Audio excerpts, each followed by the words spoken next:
You're looking out into the darkness of space. Far beyond the glittering stars, there is a distant sun, and in front of it, the Imperial Navy ship. The Navy have begun their attack on Askellon Prime. The Inquisitor stands there looking out into the darkness. Occasional lights flicker as the battle commences between the sparse Eldar forces that remain, the Navigator houses and the Navy fleet, and the planet's defense forces. The Navy is intent on subduing the planet. Little do they know that the planet houses men of iron and abominable intelligence. It is carving through the Navy ships, and you will see the Navy just sending in fleet after fleet against this planet. Shields covering entire cities, machines that bend in unnatural and impossible ways make their way up to the skies and tear down ship after ship. You can hear the Navy captains crying on the Vox device. The Inquisitor switches a button and the radio goes silent. You all look up at Emed-Useli's space station in front of you. You've made it as close as you can without arousing any suspicion. And you've all been informed that once you arrive on the space station, there will be someone there, a very important agent, to assist you. You don't know anything about them, so as not to jeopardize their identity. But they are trusted on the station and will be your alibi. As you stand in the briefing room, we can begin here. If there's anything you would like to arrange, how you enter, how you approach, if you have any alibis. You're all dressed in Navy uniforms, and you've agreed with Jericho, who is a former, what was it I said? Senior sergeant, something like that. That you're going to take a Navy ship and disguise as Navy to get onto the space station.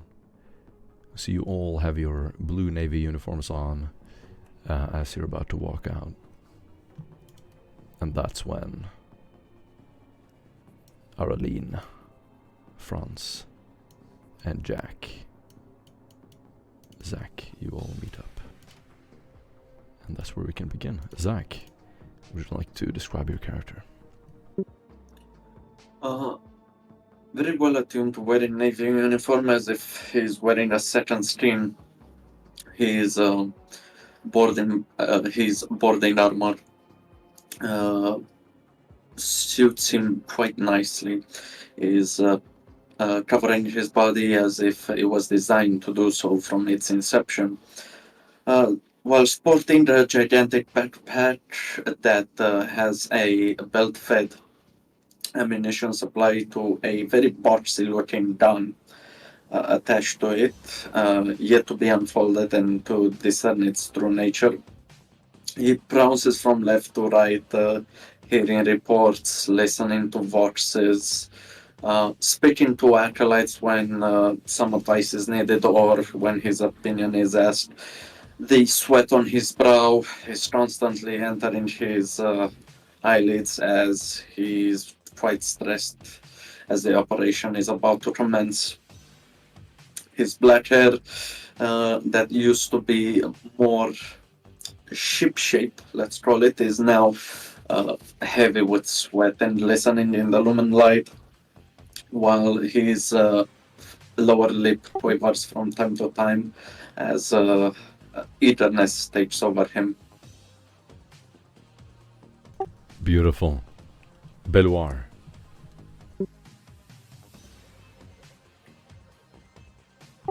Araline, what do you look like? Evelyn has donned out in her new Navy officer disguise. She's wearing armor as if recently from combat. Right now, her helmet is hanging from her arm, and her blank white eyes are obvious, not covered by the visor of the helmet. She stares intently into the space. Franz. You'll see a gentleman who is turning round the corner. He's obviously cleaned himself up. He has taken off his commissar hat and slicked back his hair. As he walks, you can see the plates of the armor under the incredibly tight-fitting navy uniform.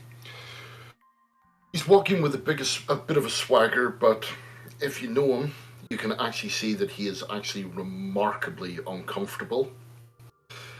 He has his power sword on his left hip, a plasma pistol on his right hip, and under a cloak of red velvet, you can just, whenever he stops and it sweeps against his back, you can just see the edge of a bolt pistol coming through the depression it's actually made.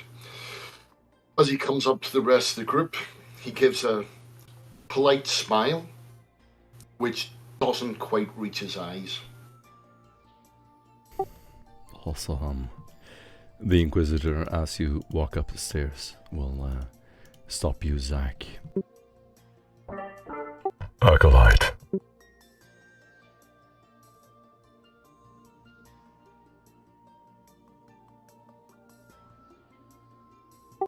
Aye. If you retrieve the Archconfessor, he has command.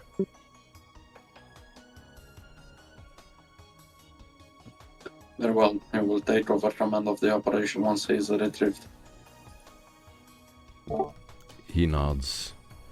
You can see some servitors buzzing around his heavy armor as you're about to walk out. Macrocorpum, the tech priest, and Jericho, the navy pilot, will both be grabbing their weapons. On the way out, is there anything you would like to say to each other before you leave?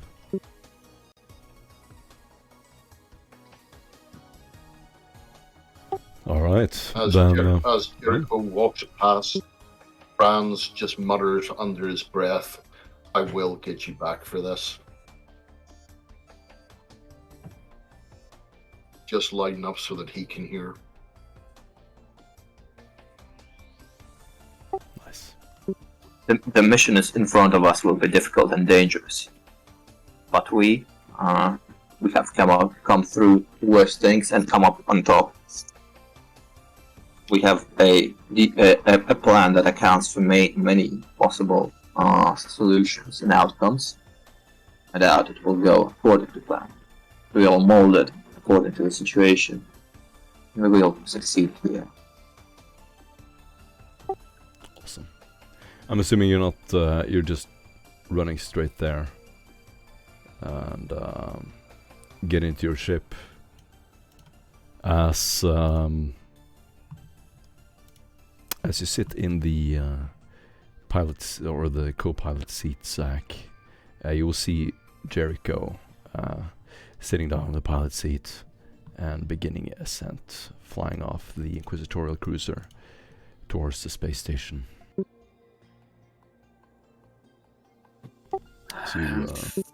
I am far more used to bigger ships than this, Jericho. He just looks over at you with a smirk. Easy does it. Don't worry about it. I'll stay here, you drop in, do what you need to do, and I'll be here when you come back. I'll hold you to that. He gives a little snicker. As you glide out of the station, you will begin to see the Emed-Useli platform in front of you. The space station looms menacingly. It is a dark metallic behemoth, and it is adorned with these menacing spikes and foreboding spires. As you get closer, sort of, you'll just see the stars in the background disappear as it forms this shape that gets larger and larger, and these sinister red lights flicker along the hull, casting an airy glow that illuminates the various large vessels that are about to dock. Occasionally you will see these warps and twists along some of the spaces of the far reaches of the station. Probably some powerful warp entities letting out a desperate signal into the dark abyss from their tortured existence. And in the station's exterior you will see a visual representation of Emed-Useli's power. Huge banners and symbols, and getting closer to the entrance of the landing platform, you will be hailed, and you will use the false identity records that you have concocted. I want one of you to do a deceive forgery test. You get a -30 on this test. Anyone here that can assist me? Can I see persist with deceive, not forgery?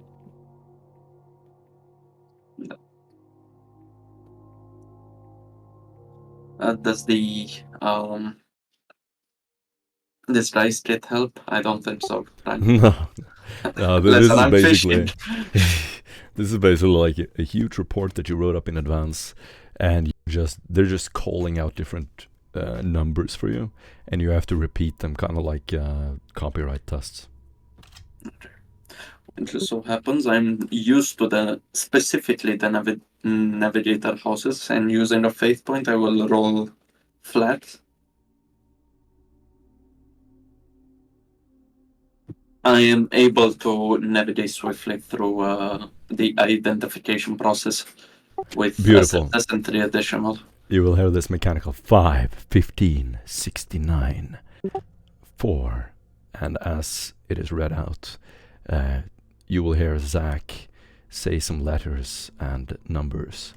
None of you have any idea what any of this means, except that the person who assisted. And as you read from the report, you just sit there flipping through pages, finally finding the right reference, reading it with sweaty palms. And finally you will hear a little beep, and the tractor beam is released. As Jericho notices the throttle loosening, he slowly pushes it forward, and you will see the ship once again glide towards the station. As you get closer, the towering walls rise high above the ship's vision, and you will see intricate patterns and defense systems, gleaming turrets, turning slowly in your direction. Suddenly, searchlights begin to flicker through the windows. Some of the light hits your eyes. Arlene, who is blind, just sits and watches, looks straight ahead, her head sort of shifting right and left. The station resembles a floating hive city in space. It is terrifying. You see dark pits and crevices in the station, and on some docking stations you will see civilian ships next to navigators, and even Navy craft. The station, by your estimation, houses tens of thousands of inhabitants and hundreds of guests. As you land on the platform, The darkness of the space station envelops you. Suddenly, you hear this little shift in gravity, and your landing wheels have attached to the platform. Jericho slowly turns around, gives a little nod, and gets up from his chair. He walks over to the back of the ship and begins operating some of the cogitators on the wall.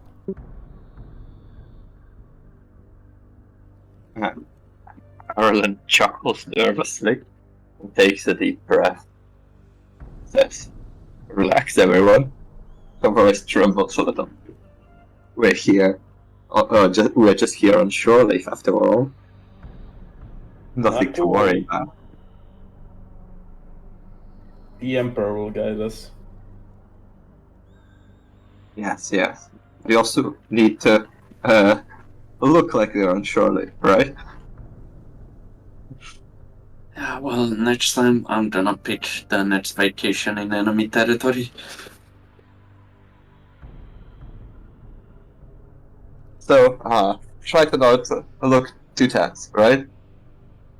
And she pats the Nagus that's windows.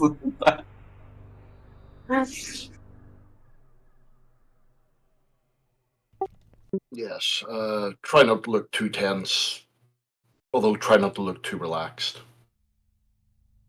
In fact, just be normal. Well, not normal for you, but normal for a normal person. Hey, what's that supposed to mean? Well, you're kind of jittery, Well, like someone who's got too much recap. I am. Right. Let's go. Alright. The back hatch will slowly open as Jericho walks out. He straightens his uniform, and with a firm gait, he will walk out as if he owns the place. Stepping out, immediately a servitor will walk up to him. You hear a mechanical voice saying something in the distance. Jericho firmly orders the servitor off the platform and begins waving for you to approach. The man gave us the signal. Looked like you're about to have fun. Let's go. Oh. What ranks are... what rank does... Jack have? Remember, questions in the text chat.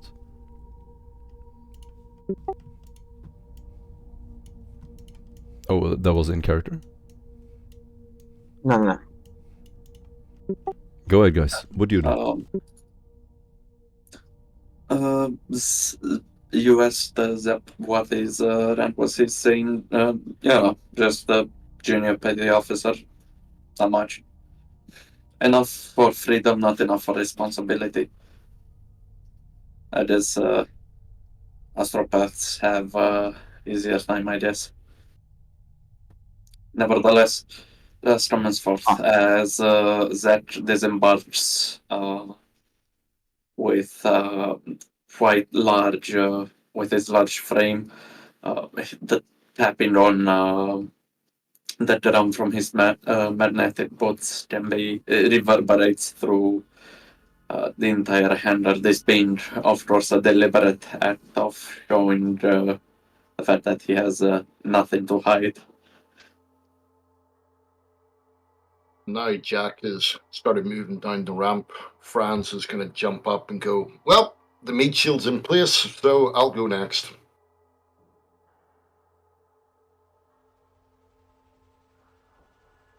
Wonderful. As you step off the station, you find yourselves in a huge spaceport. You can hear a distant loudspeaker and see pic recorders on every corner. Occasionally, some searchlights will find the platform, and just zoom away.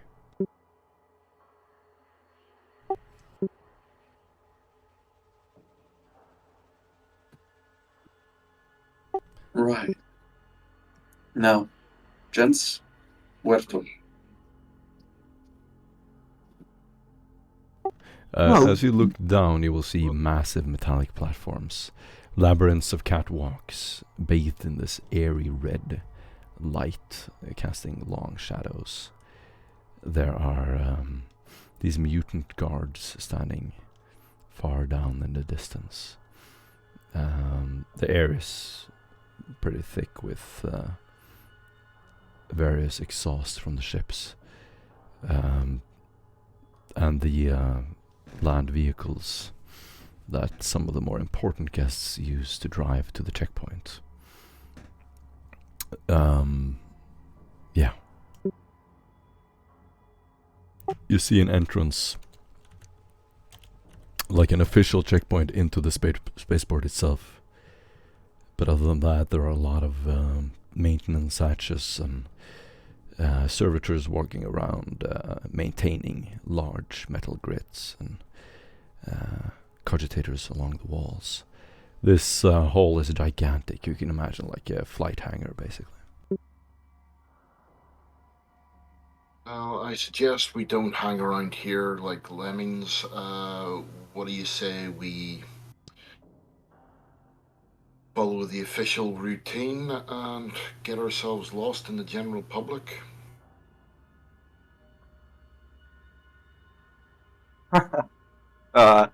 Well, that's a funny way of looking at things.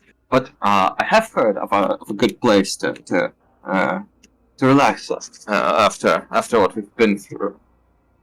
Yeah, so I could be up for some shore leave. Yes. Let's try to find it. I only got a vague description. I think it was somewhere. We should try to make our way somewhere in that direction. Let's see. Either way, we're gonna have to pass, the crew check if we want to go further into the station.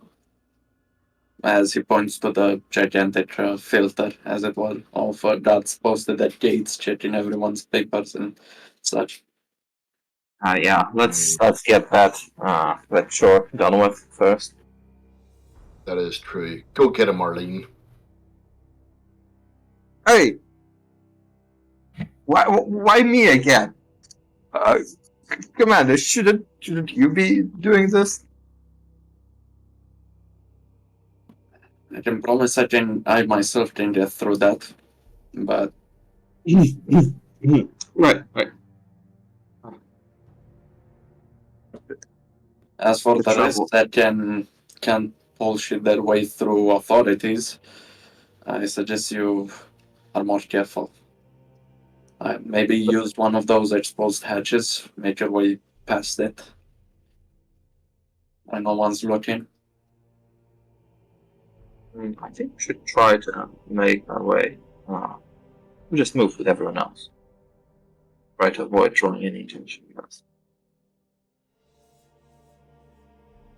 we need this quickly and easily as possible. Alright, well, I shall set an example and go in first. Just try to do the same thing I'm doing. As he bravely gets in line.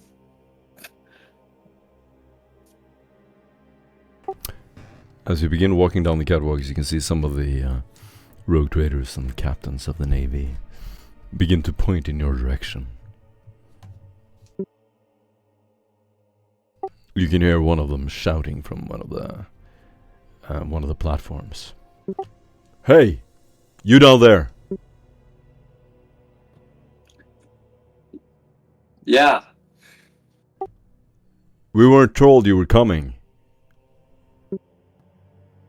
what do you mean? We already set our clearance. Do a deceive test. You get a plus 10. Because we actually did. Because you actually did.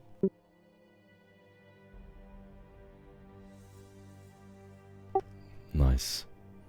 You turn around and with a perfect Navy demeanor, aping some of Jericho's gesticulation, you manage to convince him. He just tips his hat as you begin walking down the platform. Out to the checkpoint. Where maintenance hatches and ways further in. Or there is as you're walking, people begin to line around you. There's a small crowd forming, surrounding you. Among them is a firebrand who falls down on his feet in a black cape. Please, bless me. A firebrand? From House Ross? He looks like it. He begs in front of you, grabbing your feet. I have been cursed. Please save me. The people in front of you just kicked him aside. What happened to you, poor soul? Are you sick? He grabs your feet, Arlene, as you stop. Lady, I am dying. The corruption, they're in my mind. He looks up at you and he has mad eyes. His pupils are almost gone. You just see this white clouds in his eyes. The voices never stop. Have you taken any substances? He grabs your belt. You have the gift. I see it. Hey, buddy, you need to, like, look, I can tell with my medical knowledge that you need to first, better just stop drinking. And certainly don't drink the amasec that is served here in the port. I know what stuff they make here. He pulls out the bottle of amasec. I have been waiting for this. Kill me. Kill me with your mind. Save me. He begins clutching at your feet. Look, yeah, let's step aside.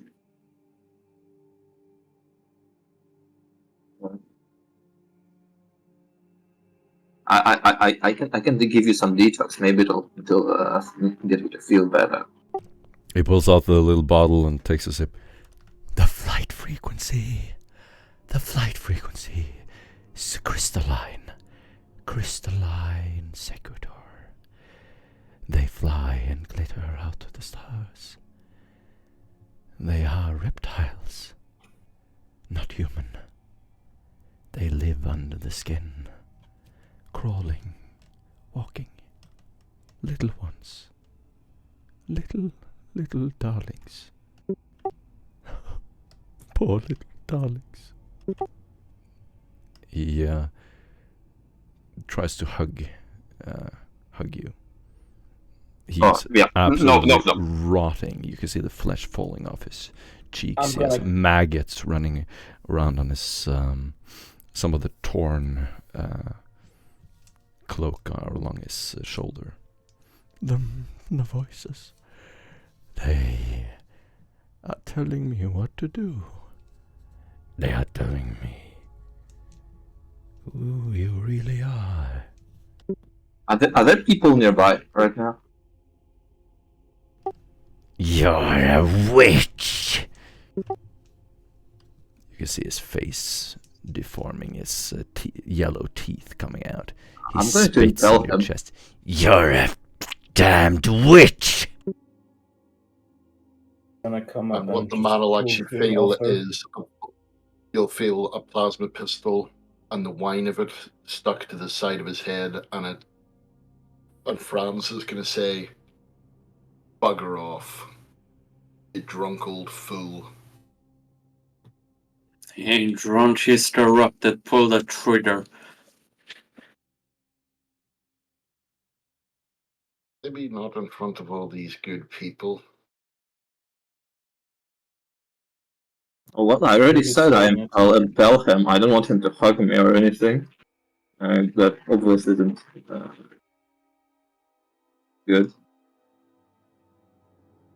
You're filthy. I will tell everyone about you. You filth.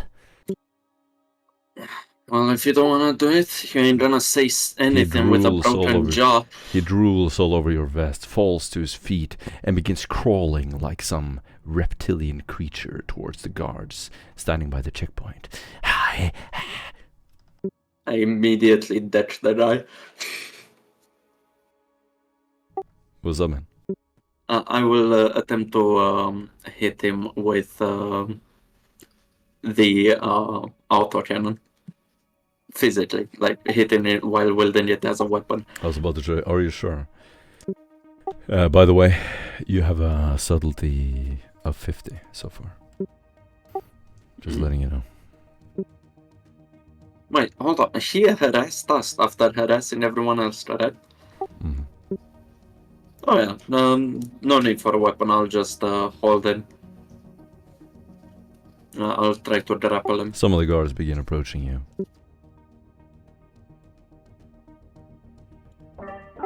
Is there a problem here? Yes, guard. This madman is harassing us. My. He looks down on the little thing. Looks back up at you. What is wrong, little one? Have you sensed something? My little god dog. Yes, you're a nice doggy, aren't you? He begins petting him, and the man sits down in a fetal position next to his feet. He begins licking his hand and looking up at you. He points up at you and then looks up at his master. The guard stands there with his gun and just leans his gun down at the floor, and he looks down at the man. Have you sensed something? Yes. Is something wrong with them? The heretic will point at you, Arlene. She's a witch. The man is drunk. I have to give him some details. The Is there guard, one guard? Yeah, only one guard. I think a fist to the head would also work. Could someone oblige me? By the way, you're surrounded by 100 people. Yeah, it's in the open. And Totally tight crowd. this guy isn't drunk. She's been probably genetically manipulated to detect psychers. He clutches at his master's feet. She is a witch. Save me. I can try erasure on the guard. Okay. What does this look like? What's happening? Basically, this removes last 10 minutes of his memory.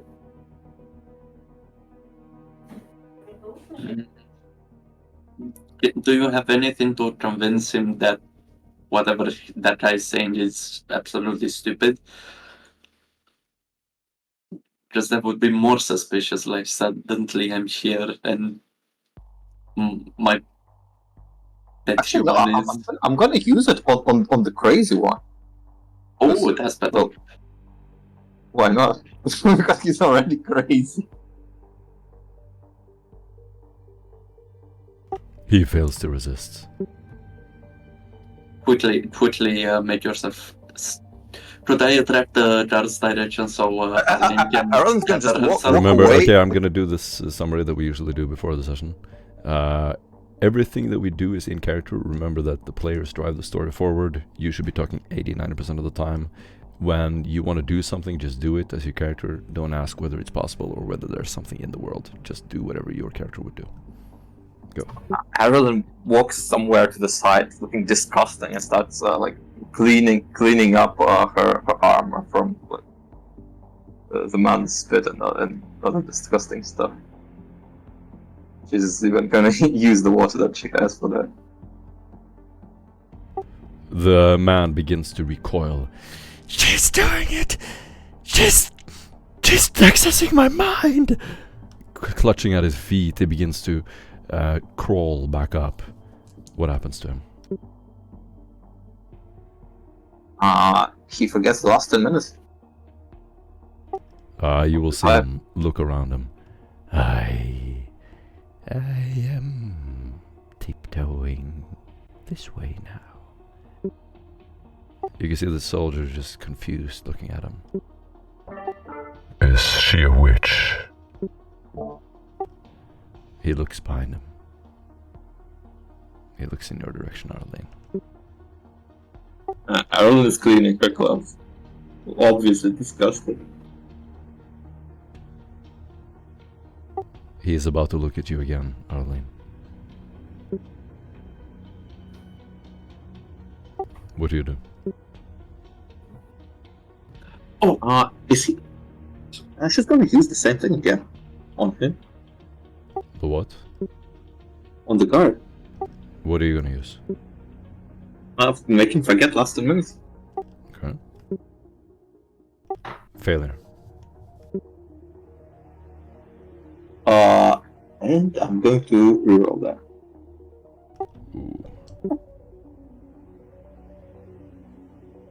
Ooh. Use a fate point.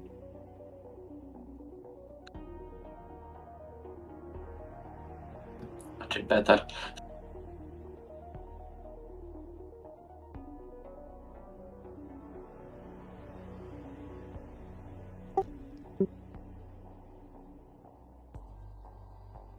And then quickly move along with crowd, beckoning everyone else, trying to keep away from the crazy man in the guard. You quickly rush into the crowd. The guard and the man on their feet, talking to each other, confused, talking about looking for someone. The last thing you hear is, "Who do you want me to look for? A woman?" As you hear that, you slip into the crowd, your heart pounding. Right, so they have some sort of mutants that can spot psychic potential. And Quiet. It seems the corruption is deeper than we thought. Jericho turns around as you're walking in. So Macri, are you ready with the device?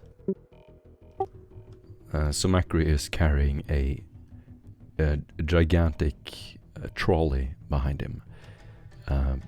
Of course, unable to hide his augmentations, he's instead dressed as a tech priest of the Navy. The giant trolley has various Vox devices on it, rolling it through the checkpoint. I'm going to do a couple of rolls to see how he does. As you clear the checkpoint, Samakri will look up in your direction. I am tired of this risk. I am risking my life carrying this device around. Couldn't we have someone less important do it? I am infallible. Someone else could get it wrong. A servitor. well, you just Why need did it have to be me? Do you just need to carry it? Well, about installing it. Besides, you know perfectly well how to set a device.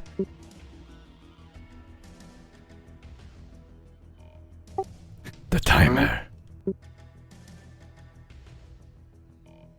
He accesses the cogitator. You just see a bunch of binary code. Those of you who know Technolingua will see the countdown timer for the bomb. Where does it have to go? This is your operation. I am just here to hopefully escape narrowly with my life. Is that We would want to have you with us. Did we find any communications tunnel or something like that? Or perhaps something that supplies power to part of the station where we'll leave this device now. So you're trying to set off an controlled explosion at the generatorium or Generatorium will be very difficult. Perhaps I'm thinking one of the pathways for the energy. I'm one not of sure the how power substations. Maybe stations or maybe just pathways. I'm not sure how this all functions. Marcus, you would probably know better. You begin slowly making your way towards the trade hub, which is the first station that you meet after landing in the spaceport. You will see huge crowds, and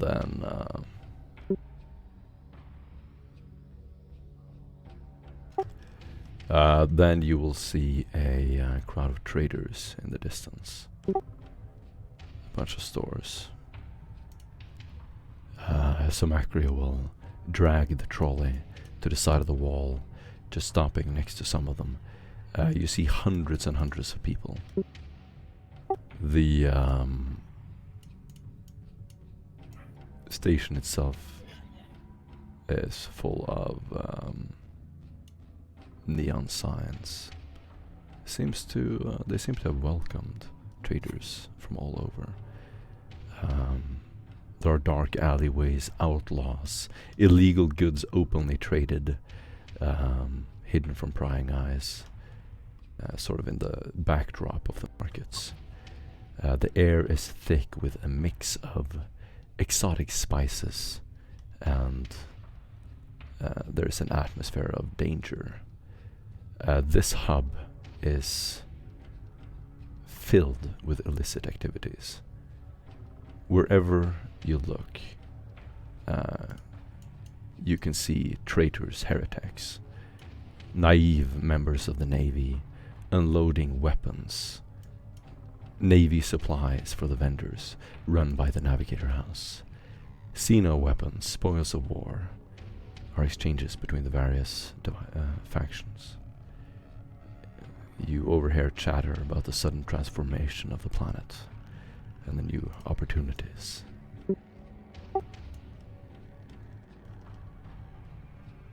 Samacri Corpum leans up against the wall. I don't like this.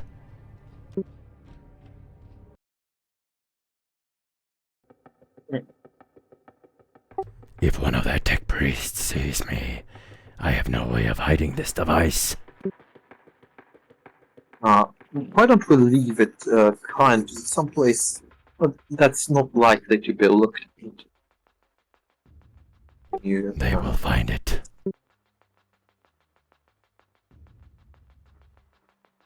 This seems like a very busy place. Surely there are places where people don't tend to look. At least tech priests don't tend to look.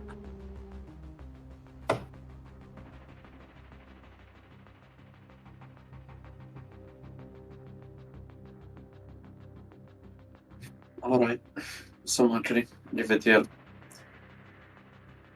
I'll try my best to avoid the sight of any tech priest and follow the rest of the group closely. You grab the trolley, the wheels squeak as you pull it further back. Ether Saj, you will see the warband. They look a little clumsy. They're standing up at one of the near one of the entrances to the spaceport that you know so well. Next to some people unloading various boxes, you will see the warband of acolytes dressed as Navy men. Exactly as you were told to look for. What do you do? Do you want to just follow them or approach them?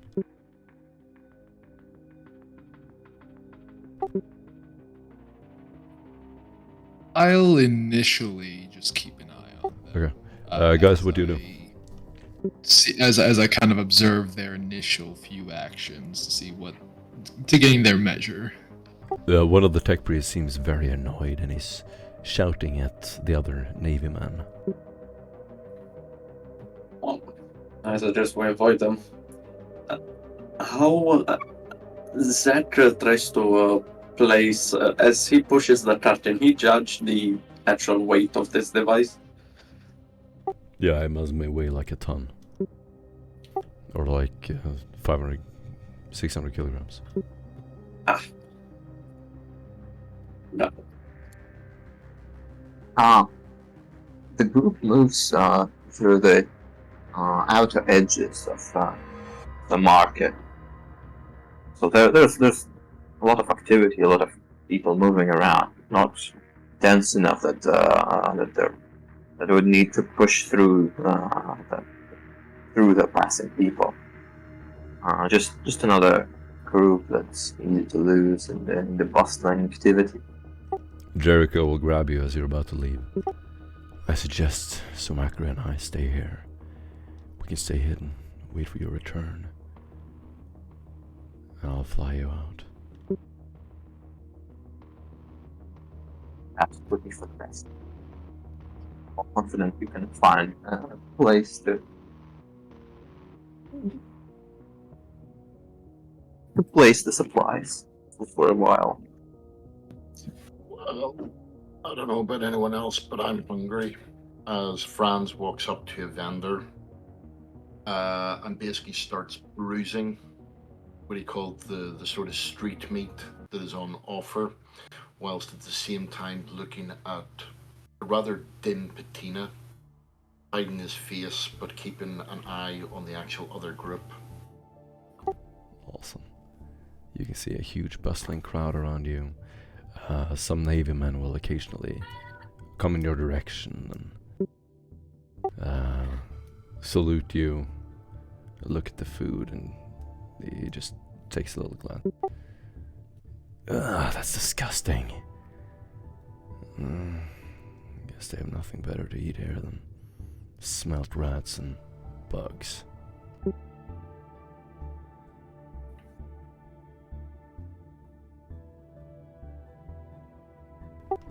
On the table you will see various critters and bugs not even prepared in a way that's worthy of a hive. Well, my hunger will go sated today by the looks of it.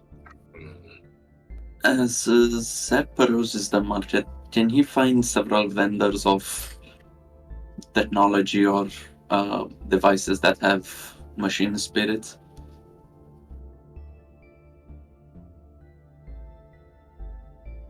What do you do? Of course you can.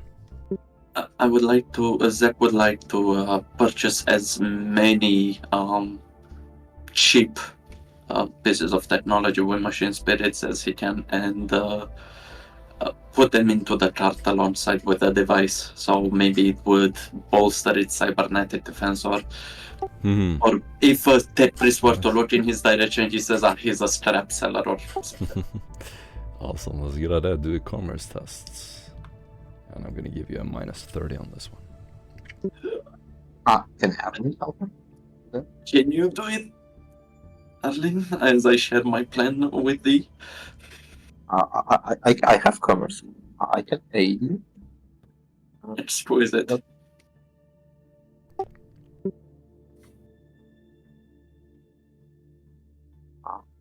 Maybe you try to do it.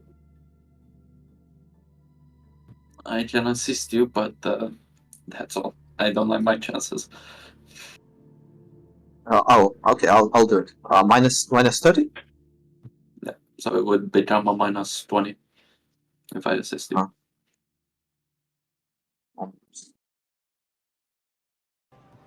Oh.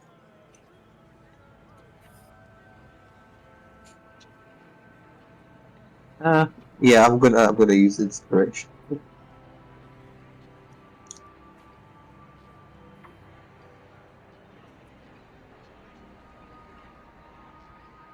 Oh! Nice. What do you do that is so skilled? Arlene. Oh, she speaks. She starts gossiping with the vendor about how tech priests are so annoying. How they constantly tremble over their little silly pieces of tech. She needs to get some stuff because of some stuff that she broke. Does he have anything that's like cheap so that they can get off her and they can just be happy with this sort of silly trinkets? So just don't ask any questions. Just role play what's happening. Assume yes to everything. Well, the vendor seems to be familiar with the habits of the tech priest, and he does sell a bunch of pieces of tech that she tries to list them from a scrap of paper that she barely understands. He seems to be deceiving her into by selling wrong kind of things, but cheaply. She plays a fool and she pretends that she buys that he is selling her the names of the technology that she came up with or barely remembers. And then they're both happy with her acquiring a bunch of useless trinkets. And the vendor looks up at you and smiles as he keeps unloading box after box of ruined Vox devices and technology. He just gives his airy smile. You're fortunate. The scuffle between the Navy and the rogue traders left a lot of their scrap behind. You can have it all. He begins putting one after another on the table. You get one Vox device, another, a ruined cogitator, someone's data slate, etc., etc. And you just put it all on the trolley surrounding, when you return, surrounding the device. Thank you. This is perfect. They should be able to find something that works here, or at least repair stuff like this. I hope your master will be pleased. Give the Navy my regard. Sure, I will. He gives a deep bow. And looking pleased, she's going to hurry along. Tell them to visit Itzhak. He bows again as you leave.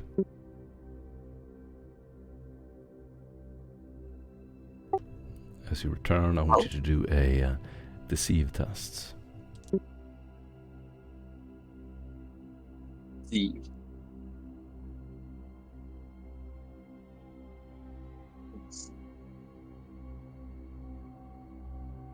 You're not entirely sure if your entire operation went unnoticed, but pretty much. You saw some of the guards sort of look suspiciously in your direction as you were buying up all of the scrap from last night's battle. But as you carry it off, no one seems to follow you, at least. You have attracted a little bit of attention. Subtlety points. Let's move. Let's continue to move. You will all carry the trolley into a back alley. Samakri begins stacking the devices around the crate. This will not be enough. If they have an auspex, they can see through it. They will have to be trained in demolitions. But they have their ways. To stay out of sight then. And maybe not here, just in case. I think some cards look right. I'm not sure. Do we want to Yeah, inflict really maximal damage or just a distraction? The distraction will be enough. What's important is that you are not found out. Very well. So Macro begins loading the device. You not being found out before is more important than the degree of damage. The device is ready. He leans over the various levers and punch cards of the cogitator, pushes a final button, and you can see him sort of raise his hand slowly away from the monitor. Don't touch anything. He sort of twiddles his fingers. There we go. Easy. You will be sacrificed for our holy operation. He lights some incense and stands there praying for a little while. You're all standing in a dark back alley. There are 2 entrances, and you can hear the busy markets in the background. Jericho is standing watch by the exit.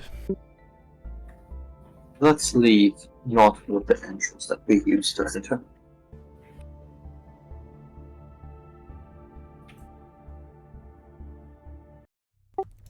You begin exiting the back alley, back into the market, slipping into the crowd as you move about.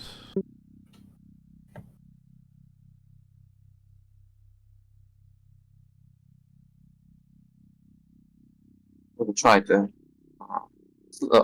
slowly try to get lost in the crowd.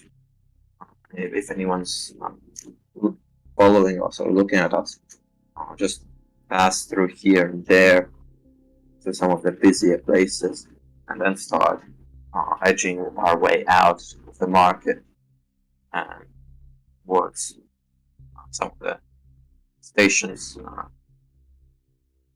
Towards an internal railway station on the side. So Everywhere you look, every checkpoint leading further into the station is guarded by one of the guards of Emed-Useli.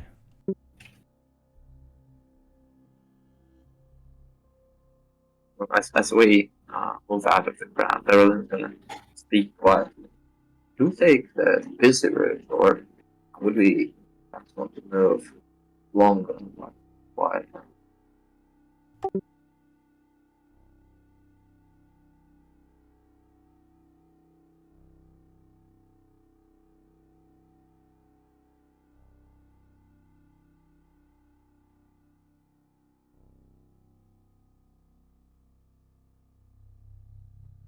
I have an idea. What's the name of, obviously speaking in a really low tone, over the Vox? No, sorry, not over the Vox, just in a really low tone with everyone else. What's the name of their inquisitional ship? The other group. Do we know? I've never been informed of that.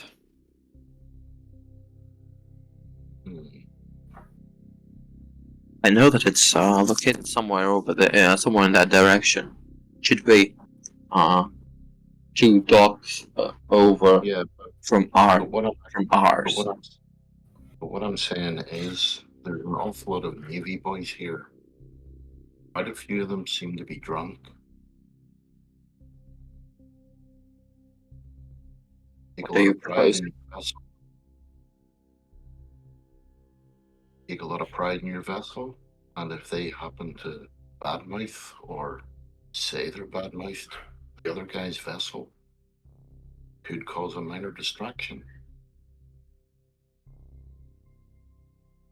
Maybe enough to take one guard away to investigate what's happening.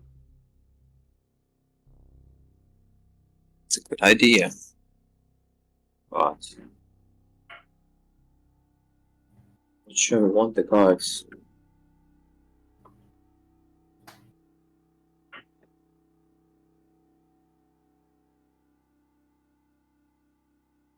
I mean, it's always something we keep in the back burner. Oh, well, maybe we could take a passage drink and think it over. And Ireland is going to show him the letter that was passed by.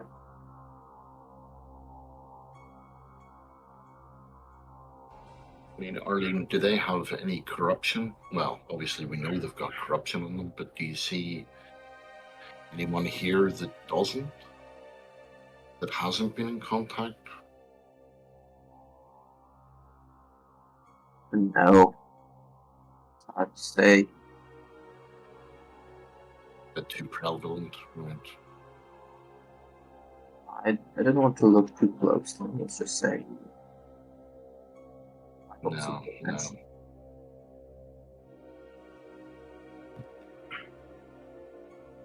Relax, if you'd excuse me. As he interjects in both of your conversation. That then unfurls a piece of paper. Either one of you talked, or someone made a slip.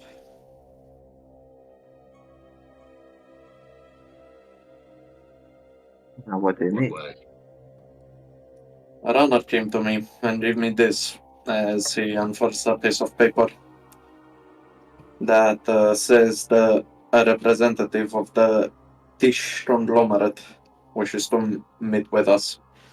And as he points to the several names on the piece of paper that are exactly our names, our real names. Well, that ain't good. I'm familiar with this Tish conglomerate. No, I don't spend my time with all of the scum of these stars. I think we should take the invitation. If they were hostile, if they were hostile by default, we would already notice. It would be far easier to just report us to Emed-Useli. They have little excuses to just slaughter us. Could So be an let's opportunity. go to the farm. I know who I blame for this.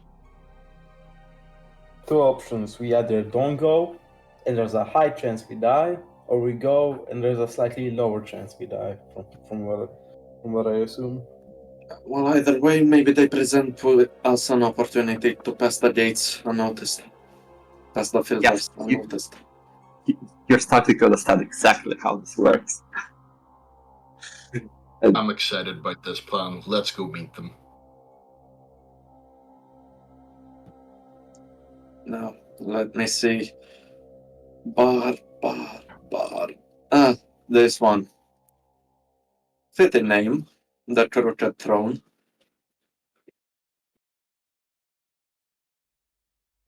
But it is a pub, right?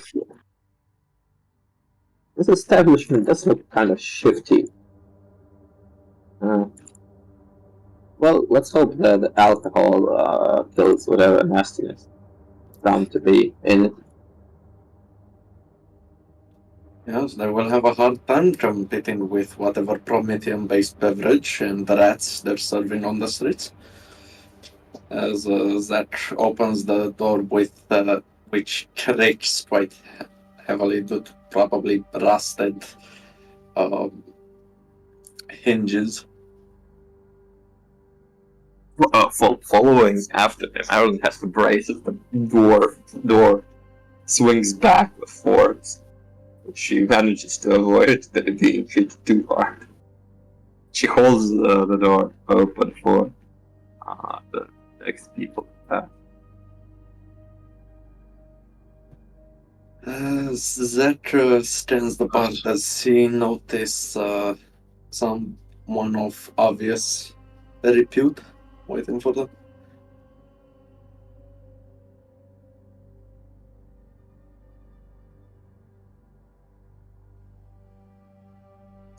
Are you bars. gentlemen with the Taishkon conglomerate?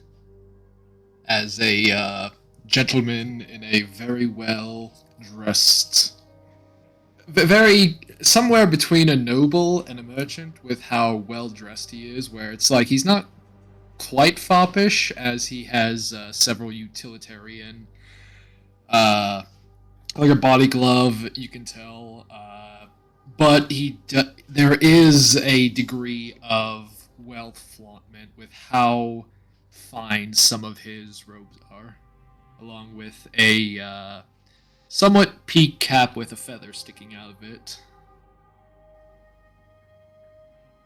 If you could say so, should we perhaps go somewhere? Is there any quiet corner in this place?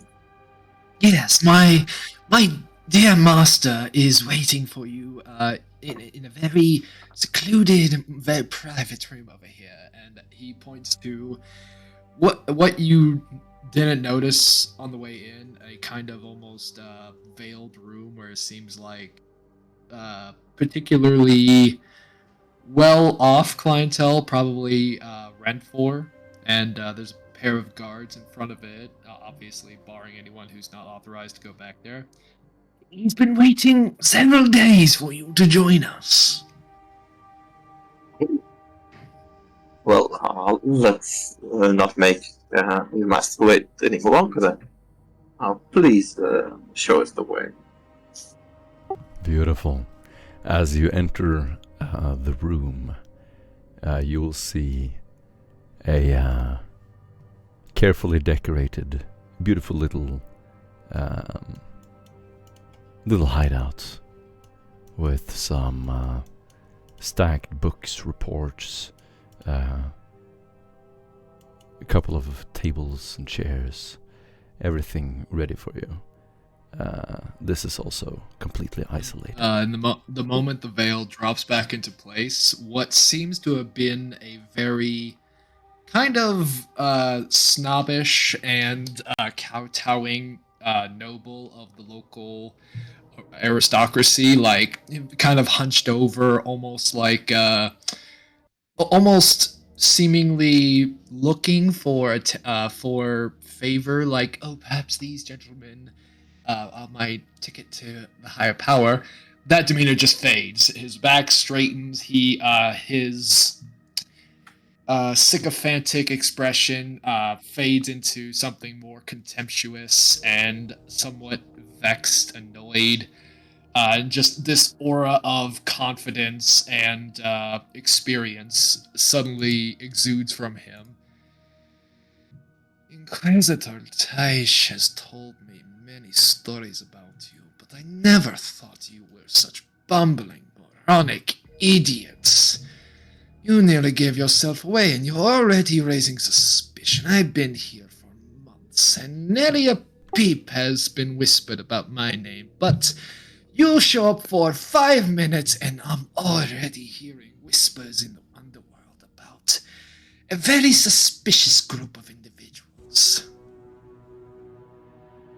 That's Care unfortunate. to explain yourselves? Well, we do the best with what we have. Many of us little experience with missions of this type. Well, your captainship, you would know that it's far easier to infiltrate with a smaller group, such as yourself, than with one of larger proportions, such as ours. There have been some bumps here and there, yet we still succeeded nevertheless, without alerting the authorities. There's a difference between infiltrating with the size of a group, as I interrupt you, and somehow poking the Groxbear, as I saw you with Old Man Wasset. Did you not know he's mad? You just simply stood there, entertaining his ramblings and madness and drawing all sorts of attention to yourself. Has Taish never taught any of you the value of subtlety and not drawing public intrigue? Oh my god, he's so good. Right. You get an inspiration point. And Well, with this, Fran speaks up and says, "Well, I thought it was kind of funny, so I just let it play out."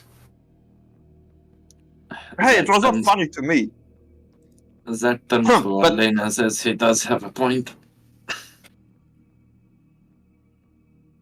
Alright. In any regard, Taish told me that you bumbling fools would have a small vox wafer with my next orders and instructions for you. So, which one of you has it? Which one of you? Come now. We haven't got all day. Is that the Yep. thing I threw in the bin? No. Jericho stands up from his chair and gallantly walks across the floor in his navy uniform, walks up to Thiel. So, you must be our contact on the inside. Capital intelligence, yes. Jericho, the Inquisitor's explicator. Phil Gizot, of House Gizot, of the planet Fortunis, plying my trade as a venerable rogue trader these past 3 decades relative to my own biology. Well, we're pleased to have you with us, Rogue Trader. As you know, Unfortunately, I cannot say the same. be that as it may, we're looking for a way to reach the Novator. He has a couple of our friends captive. Novator, yes. Little bastard that he is. It's one thing to somewhat skirt the more socially approved rules of society, but this little bastard has been quite a little heretic. I pull out my data slate. This right here. Wait, hold up.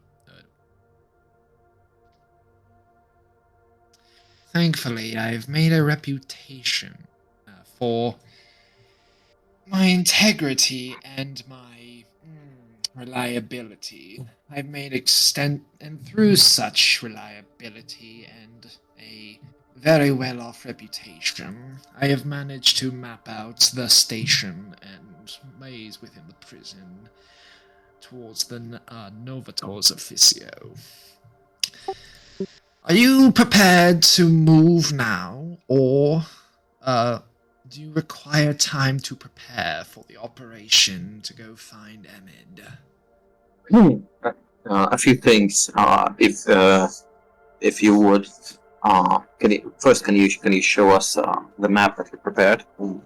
I think it would be best if all of us would have at least passing acquaintance with it.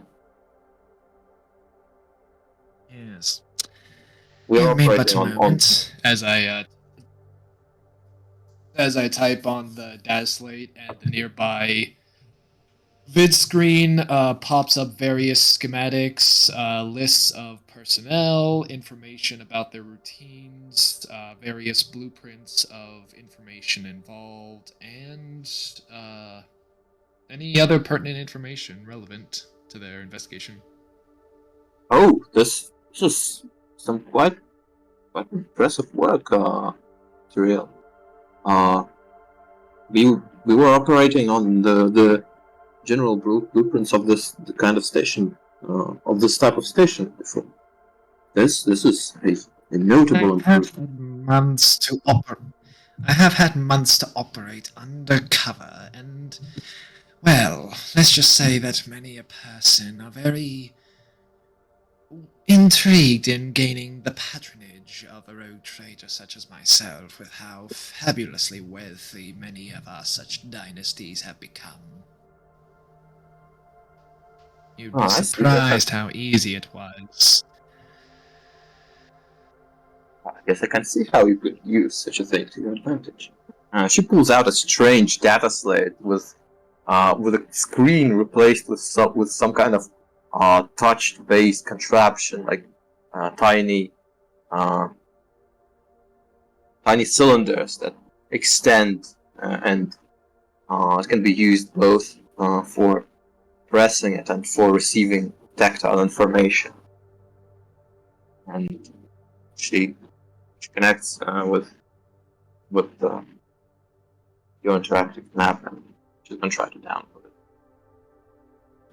Data slate. Exactly. And second thing is, will you have any disguises, any change of clothes that we could use? As you said yourself, we seem to have drawn some attention, perhaps. And this is not very desirable. Perhaps a change in our appearance could help us lose some attention.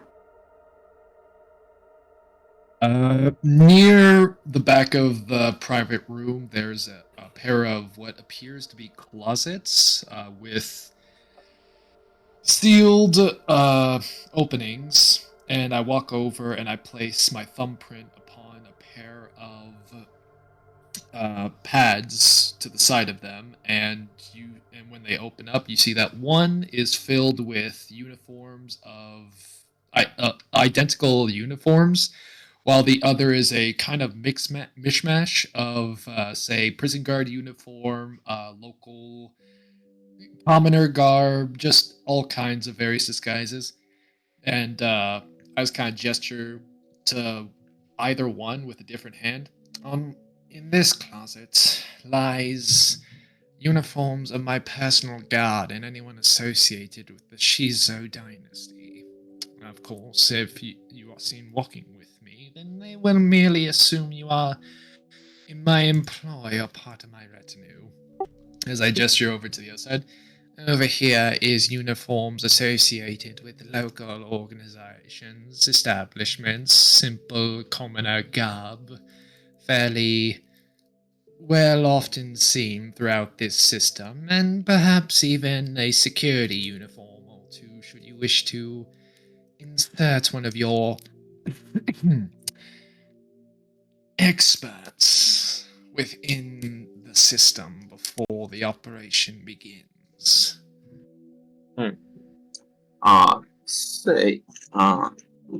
Trail, how much of your operation are tied to the station? How much do you stand to lose here? Very little. This station is merely a waypoint and pit stop for my stellar operations. I had hoped to gain the patronage of yet another navigator house to expand my dynasty's holdings, but when I found out that little bastard was working with chaotic and demonic forces, well, let's just simply say that I had to resist blowing away the entire station with my vessel's primary armament, as much as I'm willing to skirt socially acceptable imperial law. Well, it's more than one law here already. Is your ship currently docked? Not currently. It's on the far side of the local moon to avoid certain eyes and ears as it gains intelligence via my deep void auger array. We've been hearing rumors of possible Tyranid forces moving in on the front towards make a breakthrough here, but thankfully those rumors are nothing more than the panicked cries spread by this little bastard.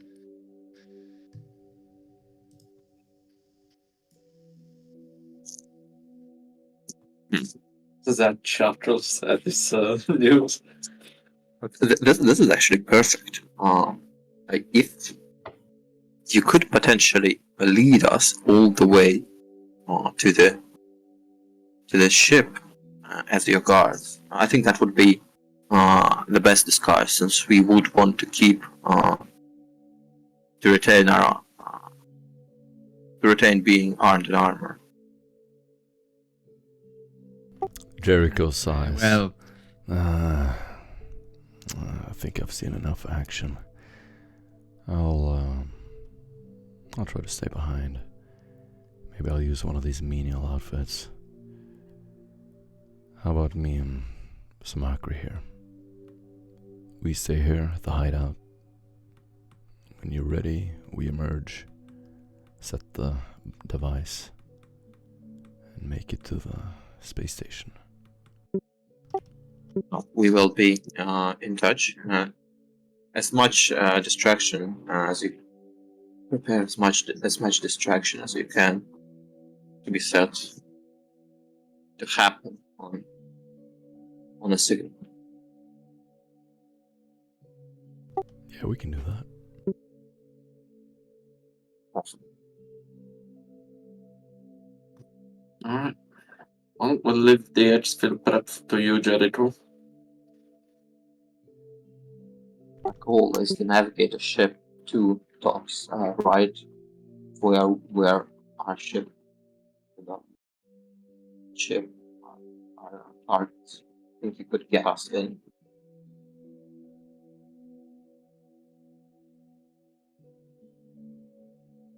Jericho lights a low stick and sits on a chair. You don't happen to have some Hamasek here, do you? Theo? Just kind of based on Jericho's demeanor, like, while he kind of sees the rest of the warband as a bunch of clowns who are just stumbling around, he already kind of likes Jericho and just kind of pushes a stud that depresses into the wall, and just you see the whole wall go up, and there's just a massive bar with all kinds of Hamasek. I believe I can accommodate your request. Just see him raise an eyebrow. Wow. That's quite a good magic trick you got there. Don't mind if I do. He will sort of slowly look through the bottles and pick up one of the cheaper flasks of Hamasek and just grabs it, puts it on the table, sits back down. From across the room, you'll hear a.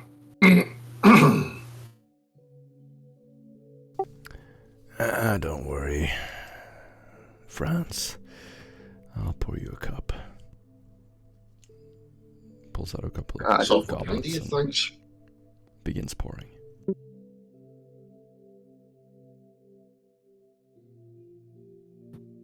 Well, I guess at least one of us is gonna die happy today.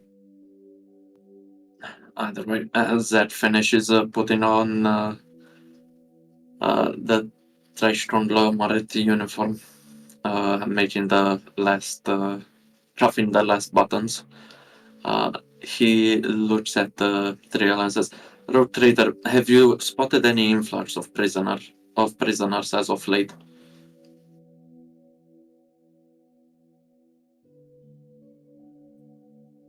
With the teeming masses and rampant crime throughout this station, thanks to that little bastard, it's very difficult to tell sometimes. However, my contacts have sent me various rumors and small bits and pieces of knowledge that there is supposed to be some form of, how to put it, cattle shipment coming in. One even heard the term of inquisitors, who have captured inquisitors amongst their number. We're looking for someone that is of the ecclesiarchy, confessor. You just kind of notice those face pinches. Priests. Yes, very bad for business. They are. We know for certain that at least a few hours ago he was on the ship that I mentioned. As well as a distinguished older gentleman. You know, he's quite popular. Goes by the name of Somakari. Oh, not Somakari. The Ruli. I need to Unfortunately, I've been- Thriel, so I've sorry. been in deep Thriel, trouble. you would have heard of Diruli. He's a legendary lore master and yeah, blah blah blah. You basically know who it is. He wrote a bunch of ancient stuff. He's written the Dirulis Apocrypha, which is a famous sort of treasure that rogue traders look for. So yeah, you would all know that and probably yeah. Really?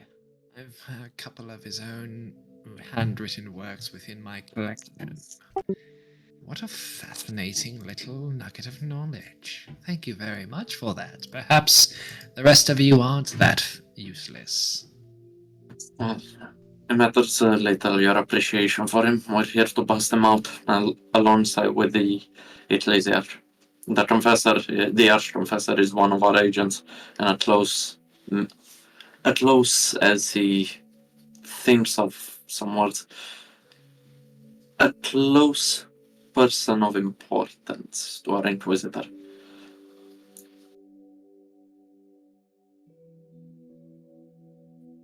It is very important that we rescue them. None of our fate Very is well. secondary. Very well. Give me a day to make some preparations, and I'm sure that we can accomplish this operation with a modicum of stealth and intrigue, so long as the rest of you don't bumble through it. Can you move faster? We do not know if the psyker that scried the location of the prisoner was noticed or not. It would be best to act swiftly before they can be moved. If So if that... Okay, so, you're talking about the old man? Both the old man and the Arch-Confessor. Yes, they were held together. You're telling me that old man Shizor managed to pull that little nugget out of your head? You allowed him to see this? What? The crazy guy? Out of my head? Not a chance. I'm talking about the scrying, but are done by our comrade. Indeed, we had another psyker which was able to scry their location, their life estimation. That's why we're here. Yes, well, perhaps your psychic comrade managed to scry this, but you have the knowledge he did so, and old man Shizor is a psyker. An old, mad, completely bonkers psyker, but a psyker nonetheless. You notice his handler, his master? He uses the madness to pull out various rivals. I've been waging a small cold war in terms of trade with that bastard for these past 2 months. I'm certain that You're telling me he managed to see that information? Well, I'm certain I that doubt it. Lady Alin had a contingency plan, didn't you? I doubt he. I didn't think you would give away the details of such a vital importance away. Relax. I did not I feel thought any that you would presence, keep but this intrigue subtle. listen to Give me me. a moment and I'll whip something up in the next hour. Jericho just starts chuckling, I leaning do. back in the chair, belly laughing. I really like don't this guy. Can we keep him? And just like without another word, you see him storm off, like throwing the veil to the side as his hand goes up to his ear, and you can probably tell that he's speaking into a microbead with someone. Jericho's just laughing. Finally, Before he finally, actually someone who talks to you Franz. the way you should be talked to. That was fun. Ireland Just That was before he fun. annoyed. Just before he leaves, what do you call it? And Franz goes, sit! I want And to then be a little as bit he more turns out, he goes, no, he's not Austrian, we can't keep him. What does this rogue trader even know about psychic matter? Some What? crazy raggedy man pulled things out of my head. That weakling. He wouldn't even stand a What? chance. Well done, What Prime. did You you have do, managed to Arnie? use your words to motivate our trader of active faster. Quite an intriguing performance, I must say. Well, I'm not trying to motivate them. I wasn't even speaking about that crazy No lunatic. need to humble yourself, Arlene.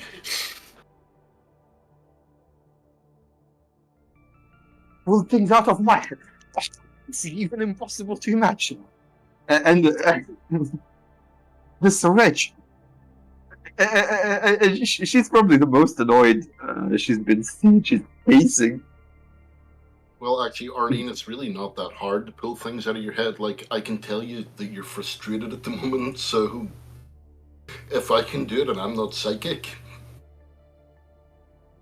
That's not what I was talking about. You know it. hey, look, calm listen, down. we're not good at everything. That's putting it mildly. So Akari says. Yeah, walks out in the middle of the room. When you return to the ship, refer to my station for your cerebral implants. Yeah, Arlene, go get him. Aaron looks around, hoping that someone will volunteer.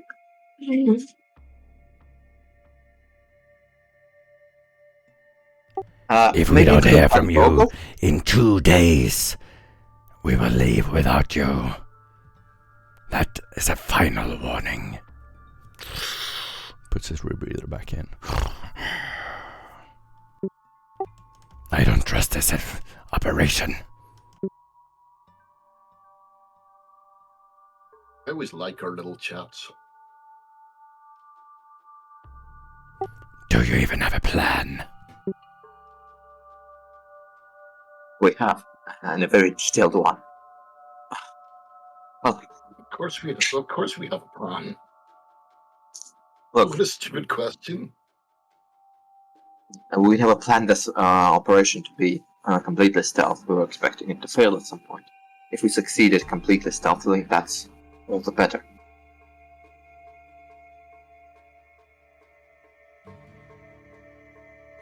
I don't think he has a plan.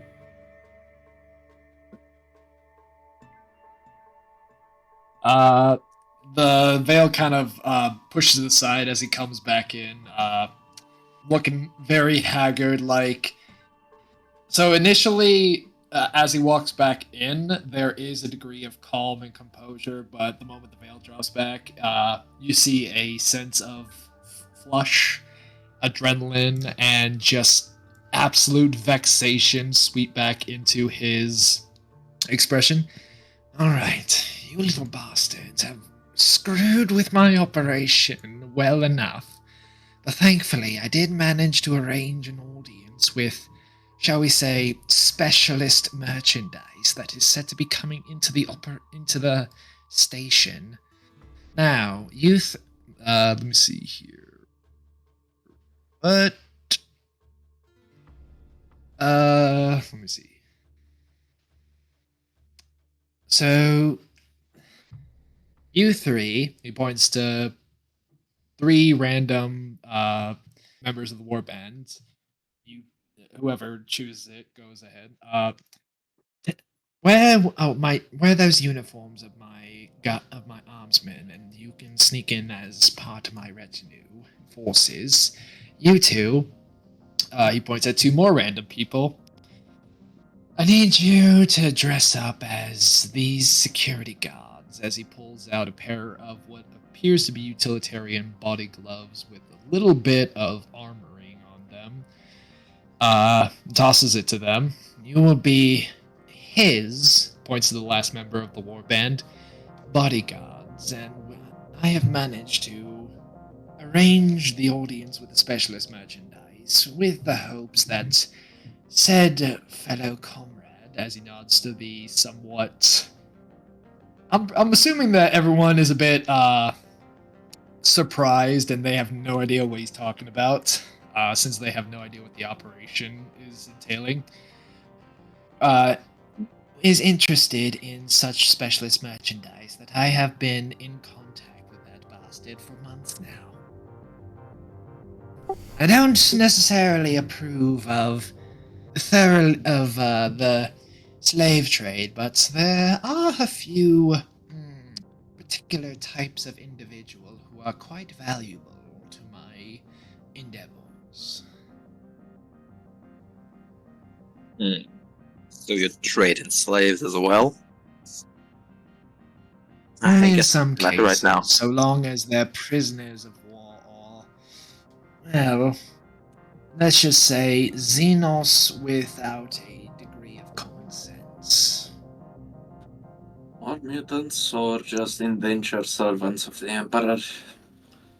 All the ships in the system use them. Both. There's some jobs that Navy men won't do.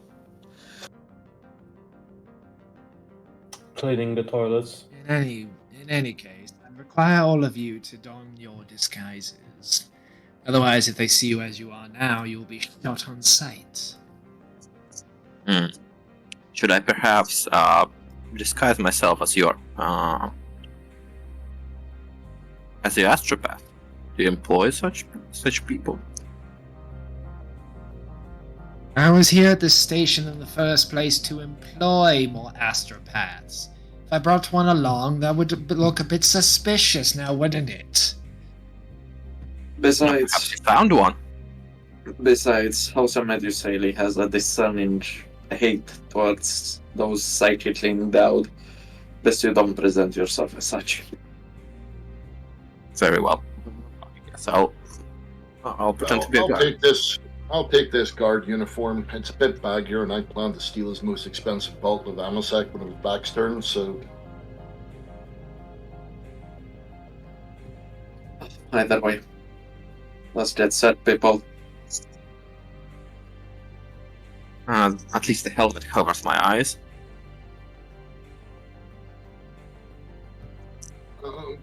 Just enough space.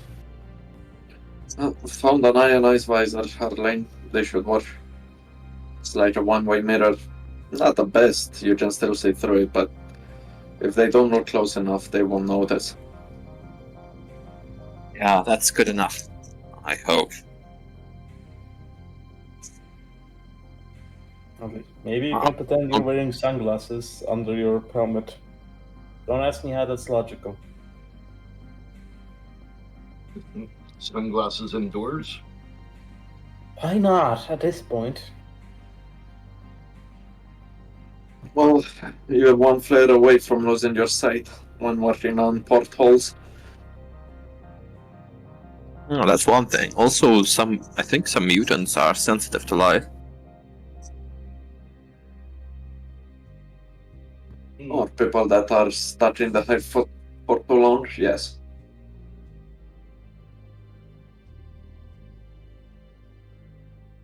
Now, as he dons the uniform and finishes the last touches, is everyone ready? Yes, let us go serve Heist Cheeto. Jericho leans forward. Zach,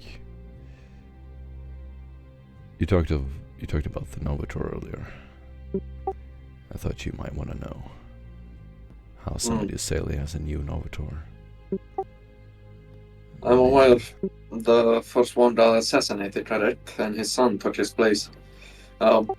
Burly bastard, if I remember Yeah. from the last reports. It turns out the son has been killed as well. Probably one of the competing navigator houses. Anyway, the new Novator is Kalam. He's not a great guy. He slowly turns the data slate over to you, and you will see a bold, yes, almost like transparent skin, gleaming dark eyes, no body hair whatsoever, dark rings under his eyes, and he is wearing a dark gunmetal, slightly reflective long cloak. It's some kind of surveillance pict. Jericho turns it to you, and I'm afraid that's all we have. This secretive fella. Oh, let's hope you don't run into him. Knowing our luck, well, first was a front-faced bastard, the other a bloating corpse, and here I thought it can't get worse, yet it still does. Thanks, Jericho. Yep. Guess Swear. if we happened to kill him, it wouldn't be a miss. Oh, there was an acolyte that swore that he would kill their entire bloodline, but somebody got to them faster. Yeah, I knew him. I think he was killed by the very people he swore to take out. The irony of fate. Such is our life in Lot, isn't it? Jericho raises his glass of Amasek. Now, Driel, you ready to get this show rolling?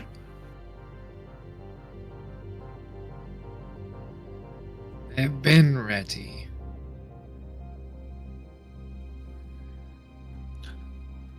Then? Oh no, You know- Erling, the roll was to see whether or not any of you noticed the giant vein bulging out of Driel's forehead at how vexed he was. None of you did. Nice. Yeah, so Macro will come walking up to you. I don't mean to raise concern. However,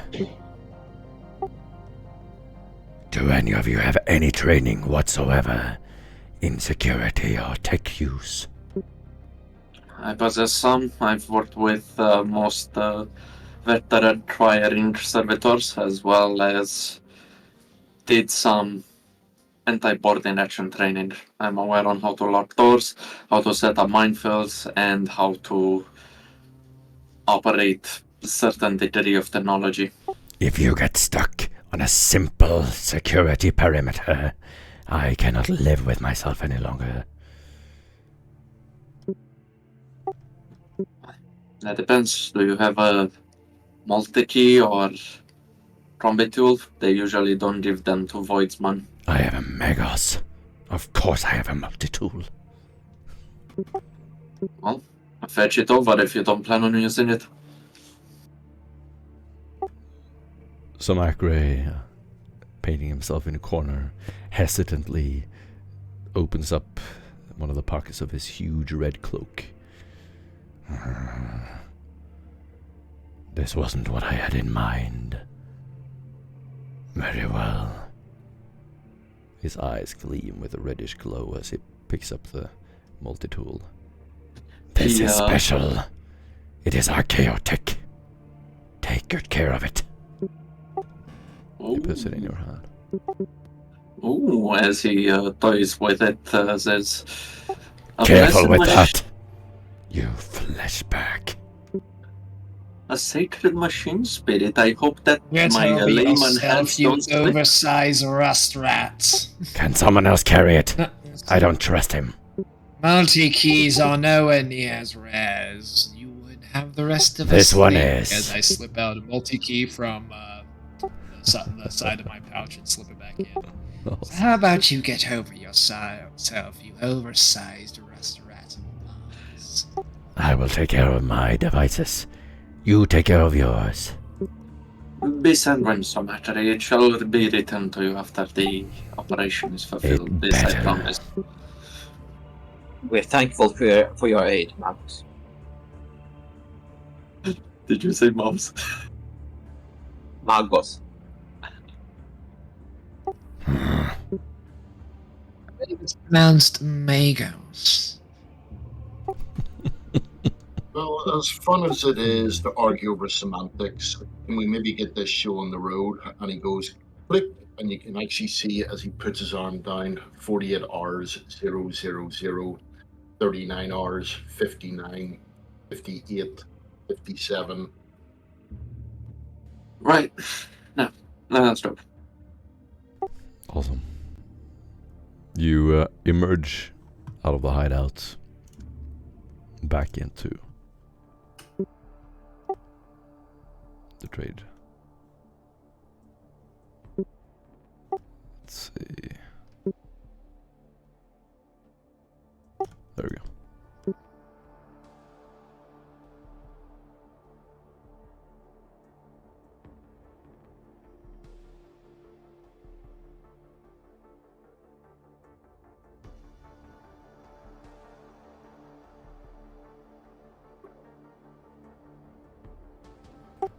You will see a bright yellow light. The station is slowly rotating, and right now the yellow-orangey glow is scattering through the windows far, far above you. They have placed the commerce district close to the outer rims of the space station. Some of the light glitters beautifully through the windows. As soon as you exit, this warm glow will meet your face. You know it's highly radioactive and lessens your lifespan, but the warmth and natural life-giving nature of the sun is too delightful not to enjoy. You stand there for a little while as the metal around you heats up, although protected from the window panes above. It is extremely hot, and it smells of rusted metal and sweat. As you look around, the markets are more filled than ever. People bustling around you. Every exit into the station itself is covered by a guard. There are various catwalks and maintenance tunnels, ventilation shafts, everywhere in this old, decrepit station.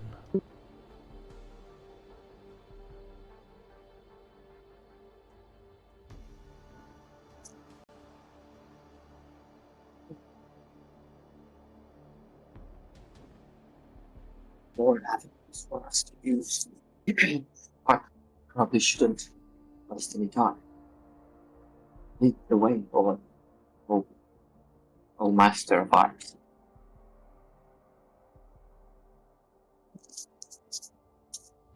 And it's good to see that there are more avenues of passage for us to use. Perhaps to get away later. But let's not waste any time. Lead the way, oh master of ours.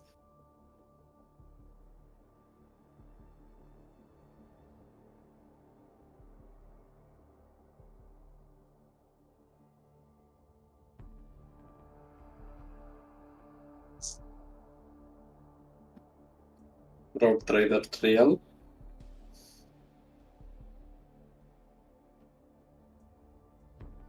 Ether, you're muted.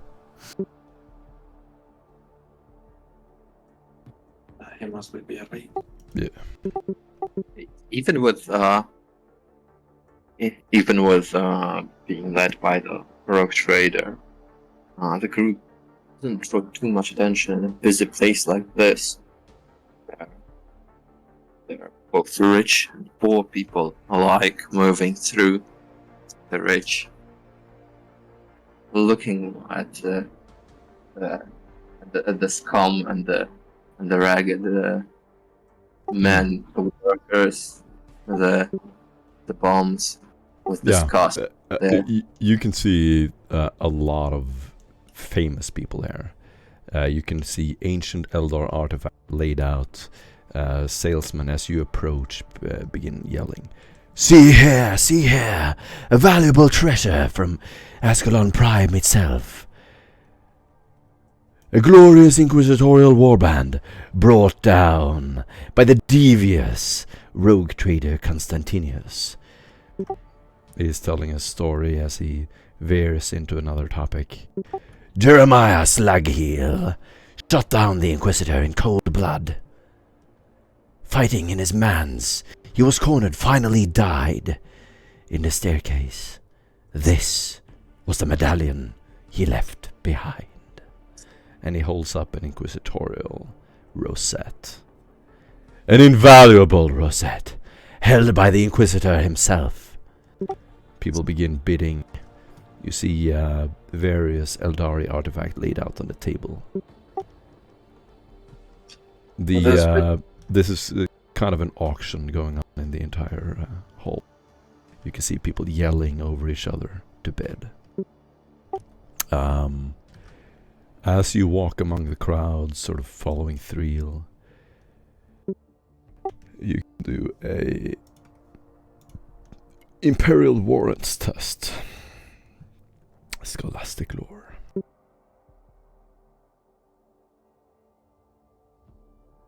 What?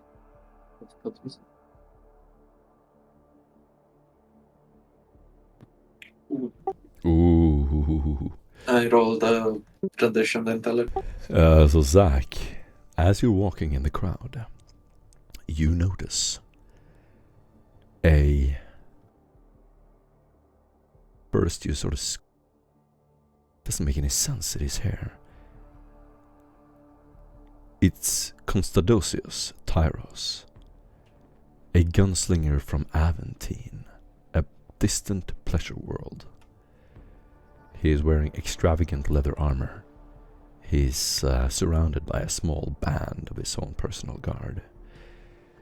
He has with him a briefcase, and in front of him some of his servants are carrying an ancient Eldar artifact they intend to sell. You can see him sort of look cleverly over his shoulder as he looks in your direction. Your eyes meet his. You recognize him from the report you've read. He just looks at you and shakes his head, not knowing who you are. From Aventine. He says through the, he begins to say through the words, that used to be a heavy hitter back on Aventine. Wonder what he does here, out of all the places. Took out jobs from the Firebarons or whoever paid. You also for his see services. Shem Shao, a famous rogue trader, walking on Askellon Prime, looking for a crew. He operates with the help of the navigator houses. He usually trades with the Faceless Trade. Operates in highly heretical artifacts.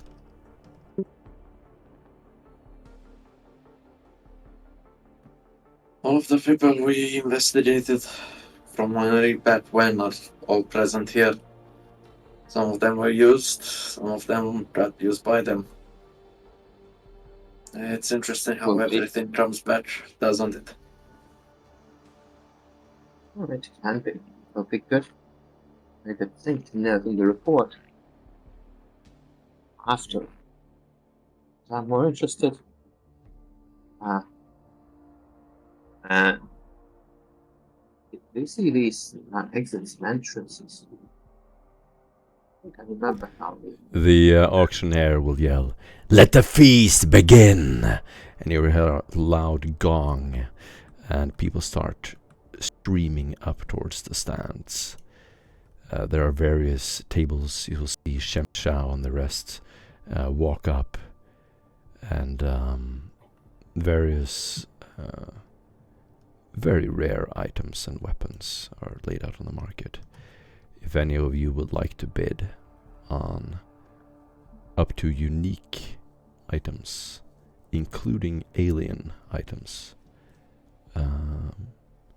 you can do that now. Oh, Arlene. Might as well get some of those Xenotech off the market. The way it works is you will do a commerce test that will modify the requisition tests. to obtain something.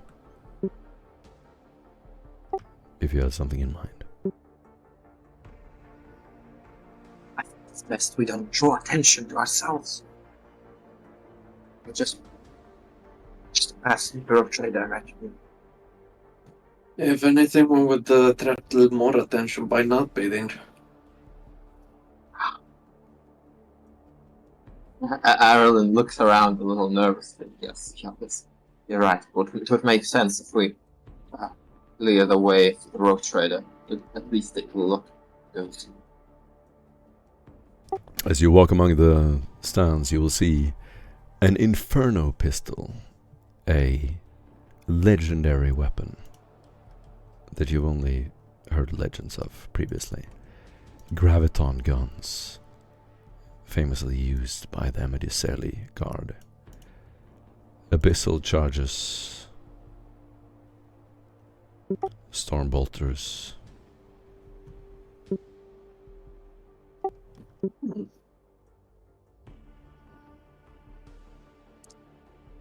Zach will think, and he will throw himself at the bidding. Going for something near unique. Also, No, I don't have anything in you can mind, hear a but- conversation nearby. Shem Shao sort of enticing one of the salespersons, and he seems to be bidding on an Empyrean brain mine.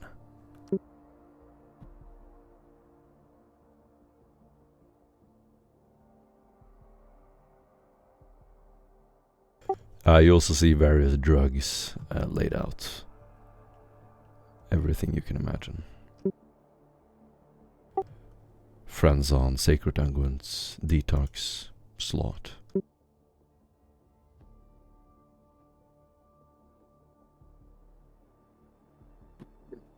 I'll go to the faceless trade and see what they have to offer. In a sort of like a wooden box that has been built specifically for this purpose, you will see two witches standing on either side with long black cloaks. They stand and hold a device between them. It is a banishing rod. They seem to be chanting. There's some incense burning underneath it, casting a luminous, mysterious smoke that slowly billows up the rod. As you walk past them, he sort of motions in your direction. Yes, I see that you have been touched by the forces of corruption. Would you like that to never happen again? What can you offer to my plight, good sir?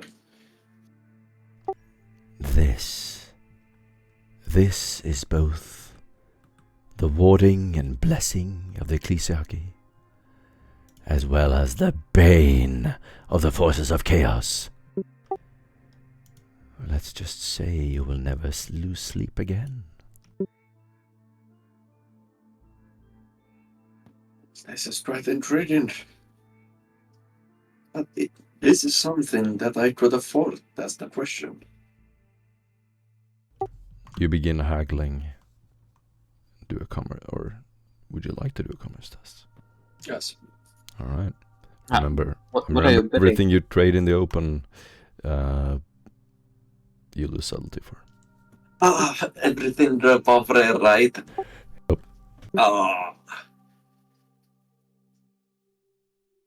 What's the relative of banishing rod? Very rare. Oh. I was thinking maybe. He dramatically throws his hands up in the air. It is practically an exorcism.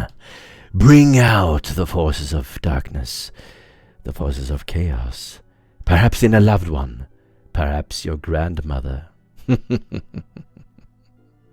You never know who's been corrupted. But Please with don't even this, get that you disgusting will. thing. Franz will come up beside Tavi and sort of sit and look at it. And look at it left and right, and then take out a purse, open it up, and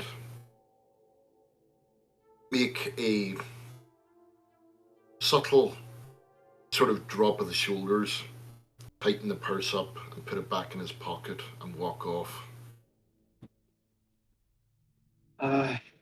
Well, you can put a price on a peaceful mind. I'm afraid that this is outside my price range. Excuse me. He immediately just directs his attention to a nearby rogue trader. Right, the head looks this one. Says, Zach to Adeline, and then he turns to Franz. Thanks for helping me out there. Ireland tries not to show how relieved she is that we passed the banisher route without acquiring. Let's look at something else, maybe. Maybe something defensive. Times the dangerous today. Well, I was hoping we could get that runic vest and strap it to you so we lower your psychic imprint. But I left it on the ship. There's nothing wrong with my imprint. Let's go. Bye. Lord Trader, have you written? Arlene is getting bullied. Sorry? The lady isn't being bullied. We're just mindful of our psychic potential. I don't know what you're talking about. Nevertheless, do any of you require any gear that would be of reasonable rarity and not attract any attention to us? Oh, I wouldn't mind a force field, but unfortunately I'm as good as bartering as I am with cards. Didn't you almost lose all of your clothing while playing Radiance Jericho? I'm not too sure that I didn't. I was kind of drunk. Right. Maybe a multi-tool or multi-key could be of use to us, considering where we're headed. I mean, we have some, but more the better. Indeed. I do have a multi-tool, but not a multi-key.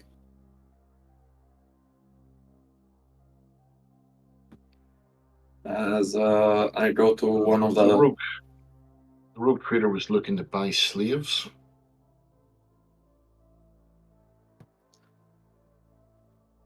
Buy or sell? You look I over try to to the. You look over, and there's a huge slave market. Some of the slaves on their knees in shackles, people bidding on them, and so on.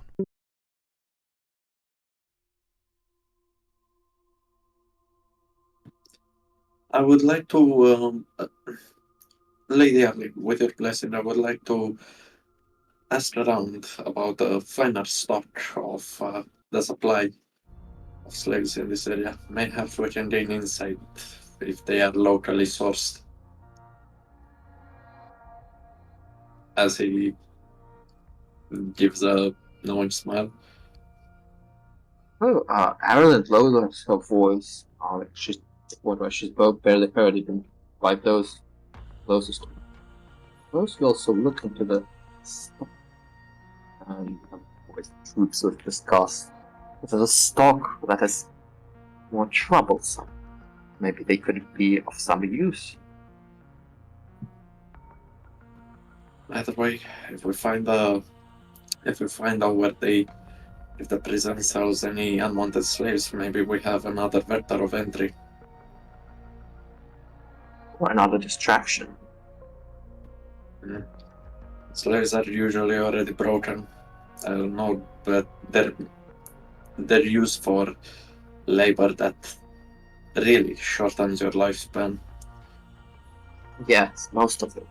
Not all. I can already see the way that man is glaring at everyone who's passing by. Indeed, but they have no equipment, and trust me, every citizen would like a reward for a runaway slave. Another food stamp, another ration back. Another distraction. Could be, but I wouldn't. I'm not sure I can rile up anyone without being quite visible doing so.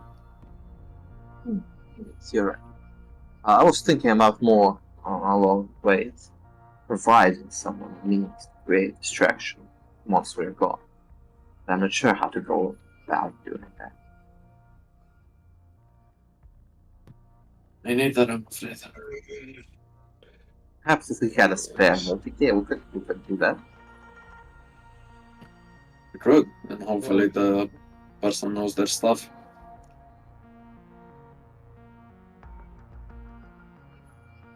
But then we would have no control when it happens. Well, we could always go and see if there's any high value ones that are coming up. Say we're here on behalf of the rogue trader, so that he doesn't have to waste his precious time. That's exactly what I was thinking. So I will inquire about the slave market, see if they know anything, or if they have any useful information. Yes, With sounds like a plan. With your permission, of course, Prime, as he turns to Arlen. Yes. Everyone. Peaceful. Just try. Let's do our best to remain under the radar. Always do. And Zep will go look around the slave market, listening on slavers or slaves or even buyers, what they're whispering, pressing in some questions here and there.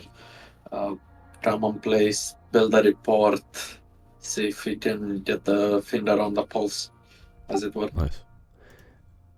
You can do a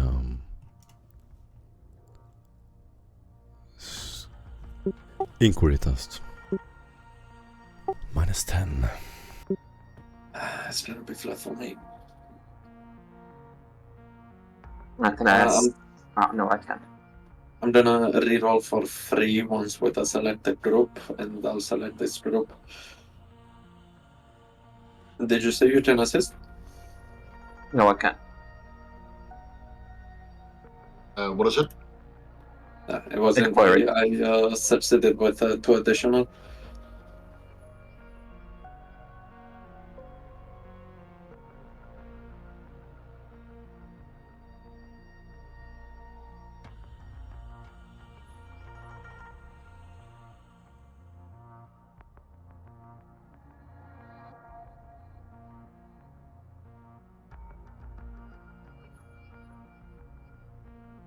Nice. You begin to ask around, and Thaddeus Sol, who is a rogue trader, is an emissary from Port Olympia. He was rescued by one of the navigator houses, and you can see him telling everyone about what happened on Askellon Prime. Everything was destroyed, and how all the people that were there are now dead.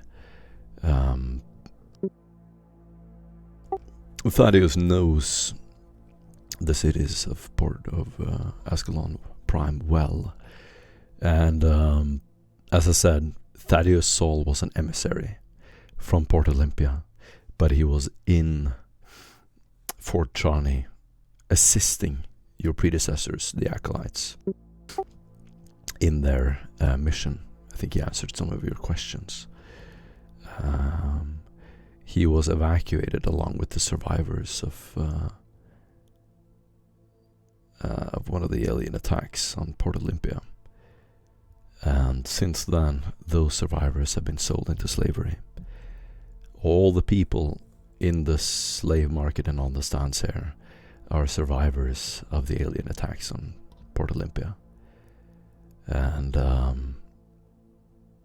in exchange for saving his life and him still being alive, he's telling the potential buyers about the people they're about to buy. You can overhear him talking to Shem Shao and some of the others. No, they are quite hardy and loyal. They will not cause you any trouble. They know only one world, only the desert world. Everyone they know is dead. And they survived due to their cunning and strength. They are also very intelligent. They can do many tasks. Make food. Take care of your servants. Much more. They will serve you well. He begins pleading with rogue traders to buy them. You get the feeling that he is desperately trying to make someone buy them, because he knows the fate that awaits them if they stay on this vessel.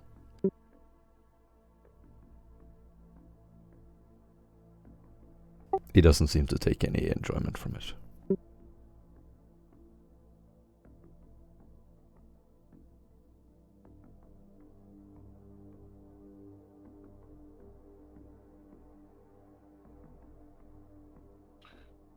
So, Rogue Trader, do you plan to spend a little coin?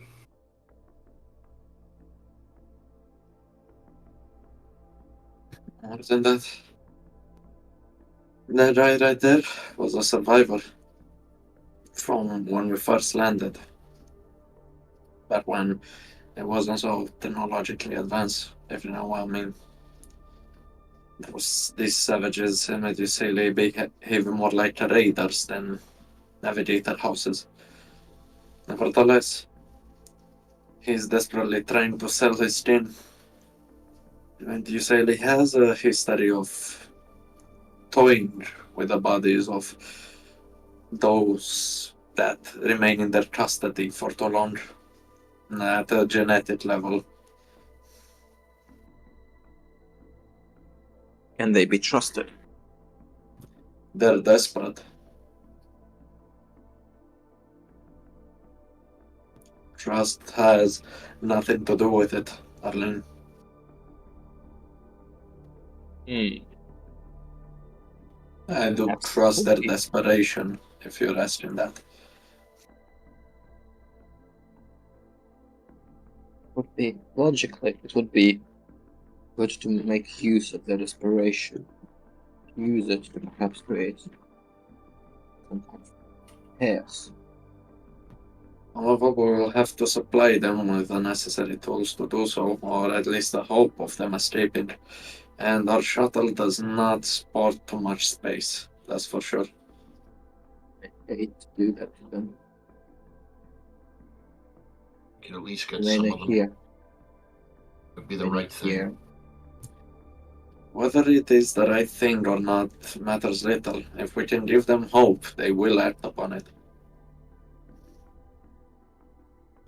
But Perhaps we we could buy some of them and promise them freedom should they be able to make their way where we tell them and when we tell them.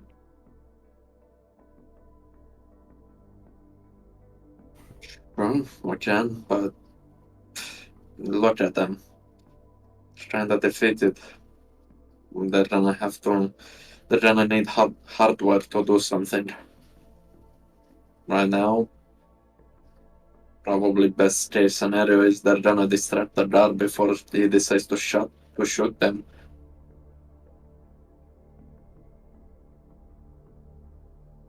Not if the guards are already busy. Though that outcome is very low.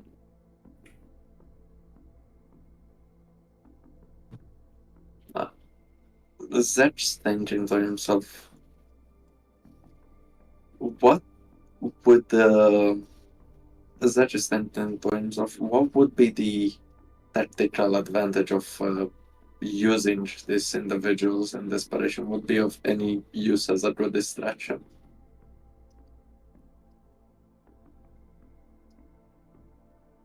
There is True that. already distraction going if they start moving somewhere in a determined and semi-organized manner. Let's just say that will draw more attention than a single event. True. Ah, I see that the Lord Trader is back to his senses. Lord Trader,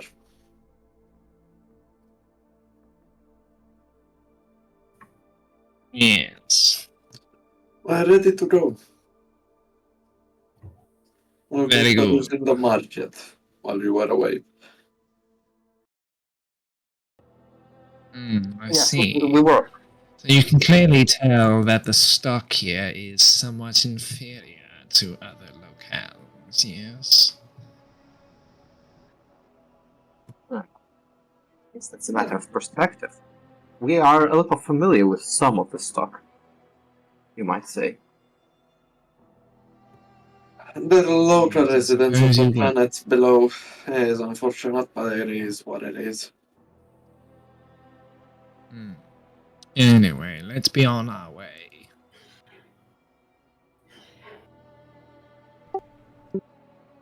Do you think you could acquire some of these?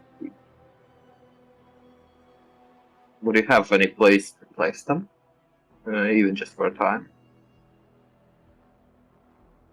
You mean the slaves, right? Yes. There is a place I could temporarily place them at. She's gonna lean closer and whisper, do you also have any spare weapons lying around?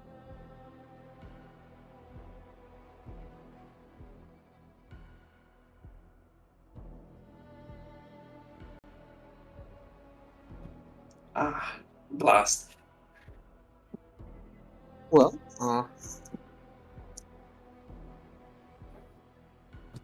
I guess he's perhaps. off to check on those weapons and assets if he has.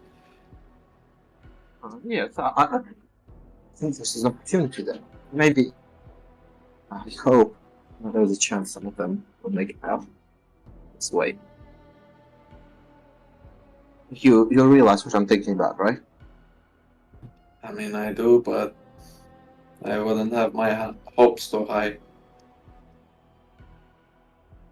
I can feed the. I can give him food for thought and let ablaze his desperation. He'll turn fanatic and do pretty much everything we want us to do as long as we offer him hope. But he'll be just that, a fanatic.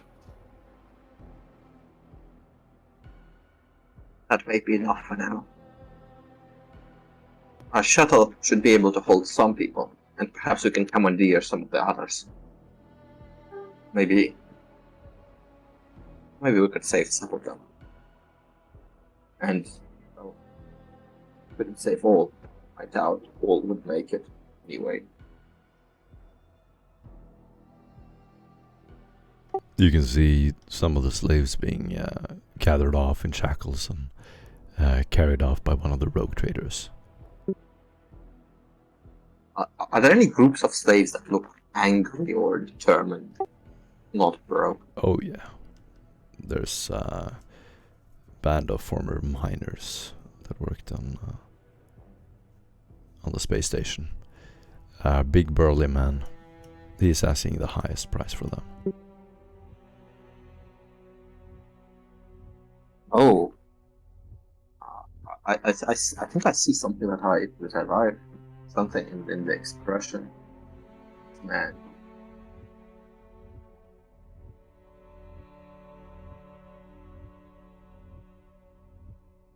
Well, unfortunately, I don't have really anything to offer to this.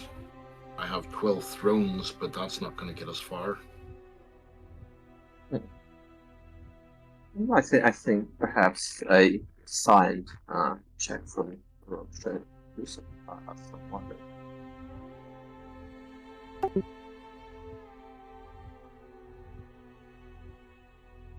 Oh, suppose I could see if I could steal his checkbook. But might arouse a bit of suspicion. Oh, quiet, here he comes. Oh, did you check on your supplies and storages, master of ours? Yes, but unfortunately I was also waylaid by, shall we say, my recently acquired companionship.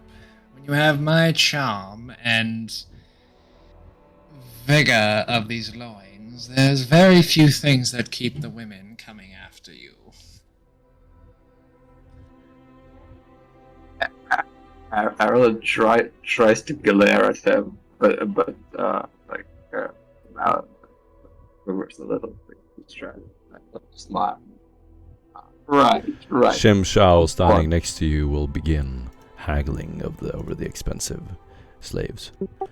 I will give you 500 gilt thrones. That is all they are worth. They are miners, simple folk. You think these men be of use to us, perhaps?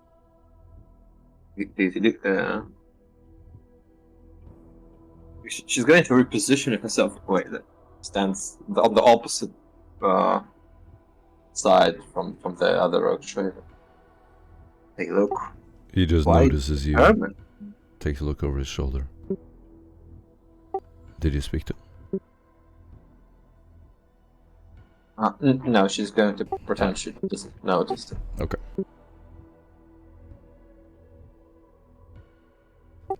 Yeah, he keeps haggling over the slaves. Finally, Shem Shao unfolds his cape, and you'll see Shem Shao, the rogue trader, pull out this list, an old scroll, begins looking through it. I will give you 700 gilt thrones per slave. That is more than they are worth. I need some men to operate a reactor waste. And they will survive for a few days. That is all it's worth for me. The auctioneer will raise his handkerchief out of his expensive vest. We have a deal. And he begins signing paperwork. The slaves do not hear them. The slaves standing in the background, you can see some of them, all of them are sort of exaggerating their posture, trying to look as proud as possible in their chains, half naked. Shem motions for his servants who come over. You will receive the payment now, and I will take them off your hand. Like I said, Arlene, drops that even Voidsman want to.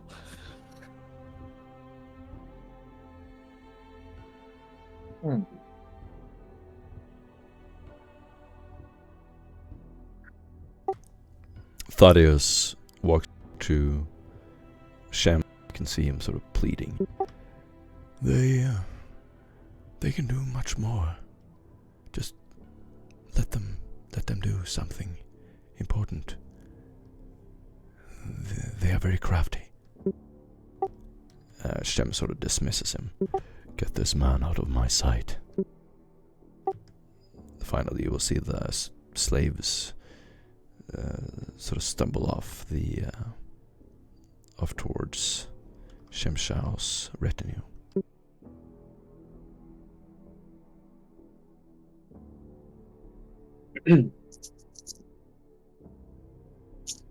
Triel, but you know where he will be holding him.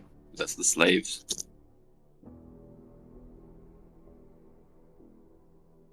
You see me look through a data slate for the specific information. Yes, he will be located within this specific cell. It's where the livestock is held for particularly interested clientele. Oh, that doesn't seem to be too far from here. I think there's an opportunity here. Can you amend any agents you have? Make a security breach happen at that location. Perhaps get some cargo there.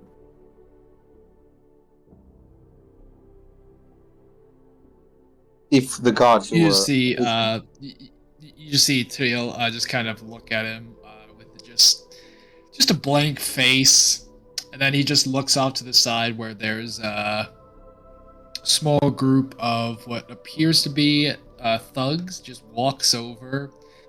Not right now. Some words are right exchanged between them. You see him hand over what appears to be a container of glow sticks, and then they shuffle off.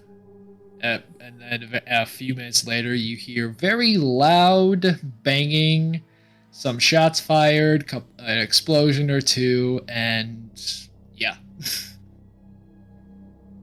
That wasn't what I was intending, but I guess this works.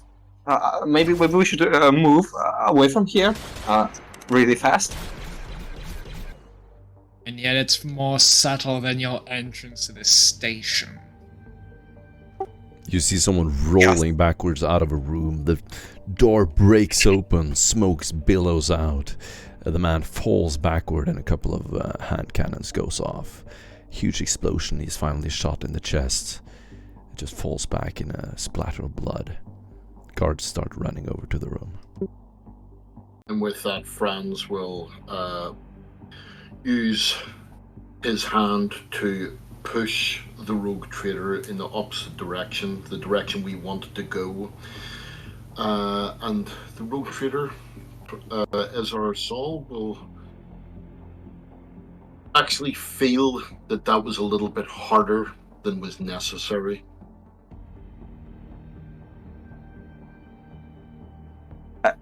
It is, but for all appearances, it looks as though he's getting his master out of the way.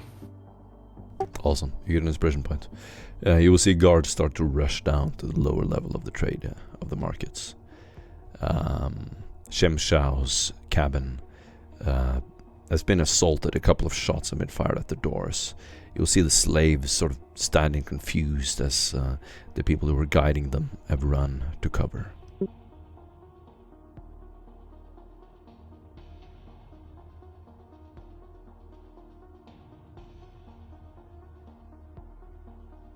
Are there any guns in the fort? Just lying around. If you want there to be, there is. Right. Franz will be shouting. Franz will be shouting at the assembled group. Rogue trader, make way! Make way! As we rush, like they're panicking, people rushing around. We are pushing them aside to make way for our master. Erlen is moving last as the smallest guard, keeping track of the rear, making sure no one is attacking from behind. And at some point, she's going to glance back and notice a hand cannon dropped from someone's hands, some 50 meters away, and she is going to momentarily slow down and try to do something. And unnoticed by the rushing people, the hand cannon is going to start to move, like slithering along the ground, and slowly, between the feet that stamp around it, slowly make its way and up to the feet of the biggest and most angry-looking miner among the bound slaves.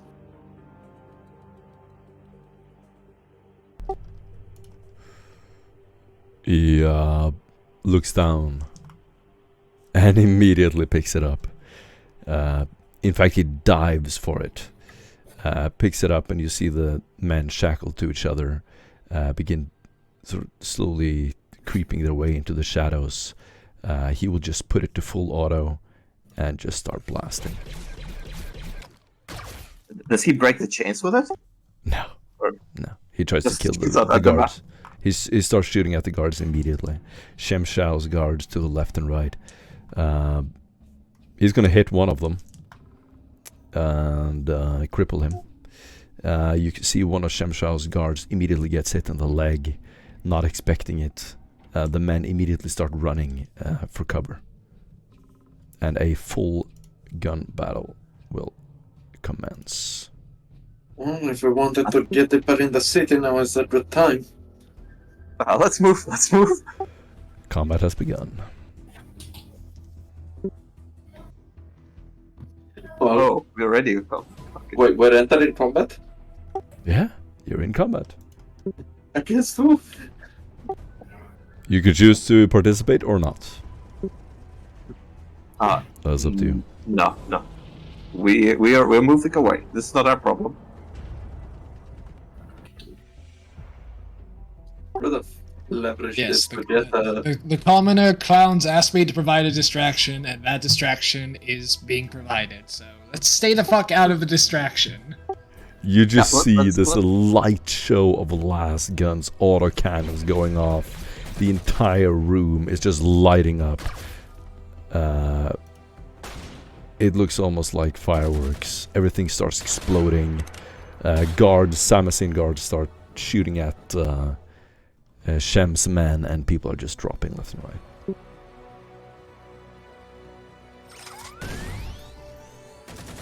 The guards left their posts. Let's hurry. And everyone's moving through. It's easy to get lost here now. And we move as a group, pushing aside the crowds, and through the corridors as the crowd starts pressing on our sides, passing through the more narrow passages. What few guards are still on their post, they're just pushed aside by the massive bodies, helpless to stop it. And we move further into the station. Alright. The various checkpoints leading further down still have guards. There is a single guard standing in front of each one, and a pict recorder.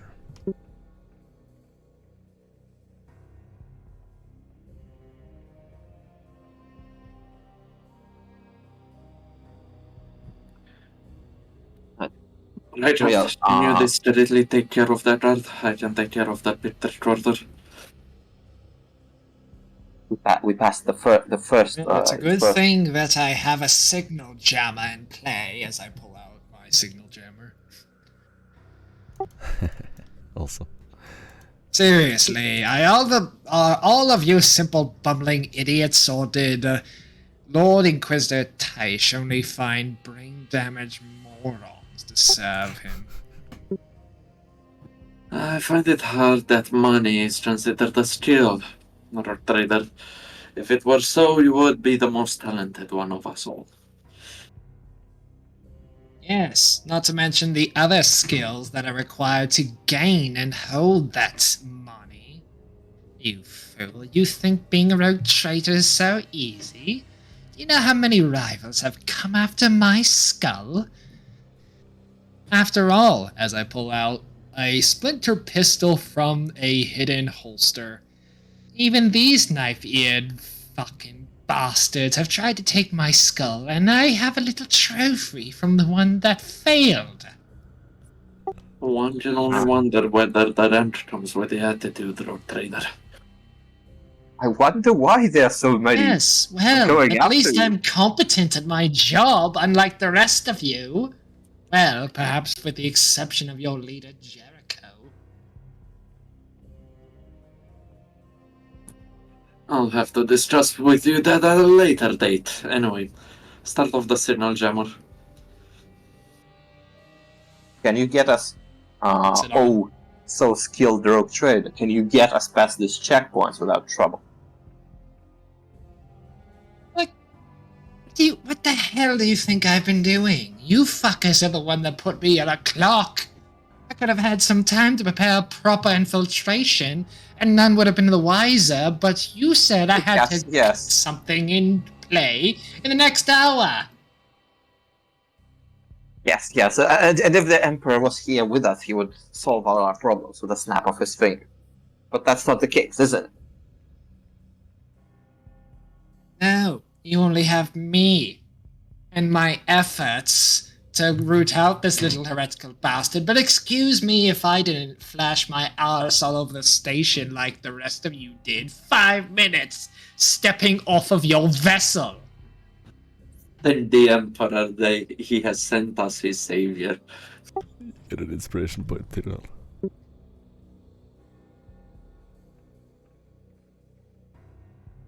Inspiration point for me? He says he hasn't flashed his arse all over the station, but I'm not too sure about that. Now, can the signal jammer seize the motive force of the picture recorder? Road Trader. What do you think it's doing right now? Right. Anyone here can provide me a distraction? What kind of distraction? Something to keep the guard dazed before I line up a kill shot. Wait. You want to kill? I thought we were going to talk our way past. I mean, let's get a look. Is there... As he checks the... Did the guard not run off after the distraction? No, there's just one guard holding down the perimeter. I can provide a distraction and more than that, but I propose we first try to move without conflict. Very well. Well, more than we have.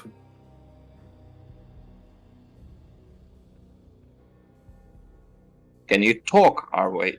Help us talk our way through the cards. Drael. Save me. As I just ignore the question and just walk up to the guard and try. As you approach, he actually Soldier looks in your direction and he starts approaching you. He will immediately hold out a hand. Stop.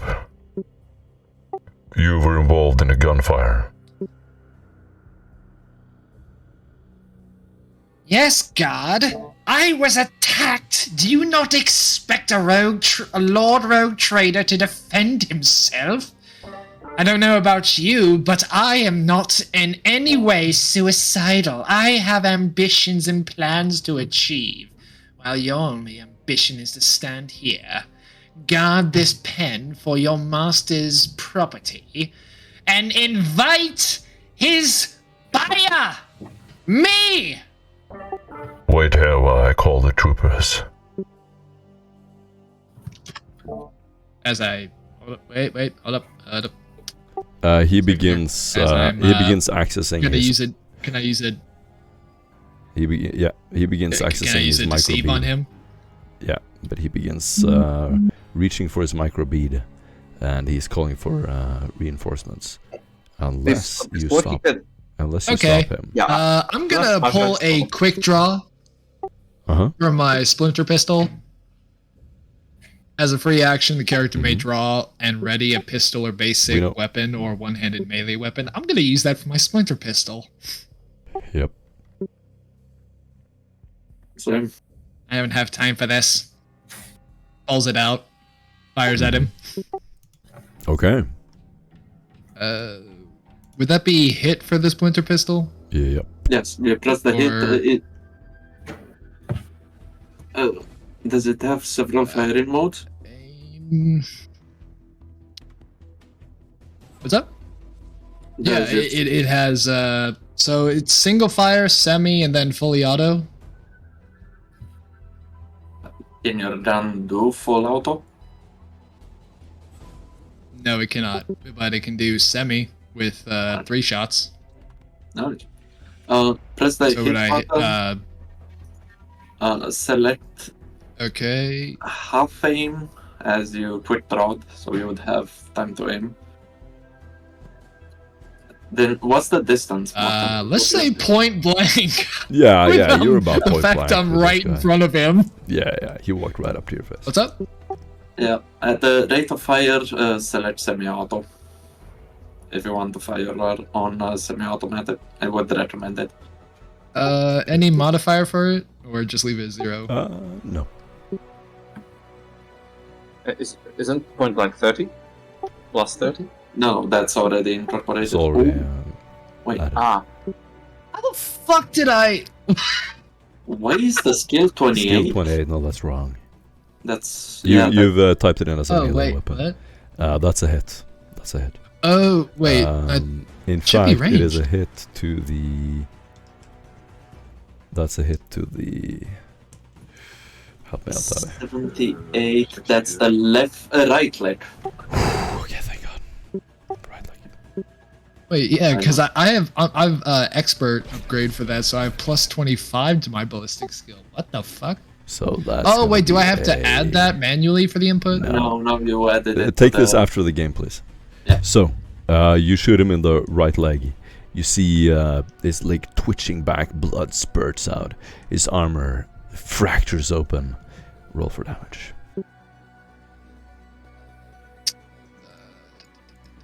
Press the damage button 2 Yeah. times.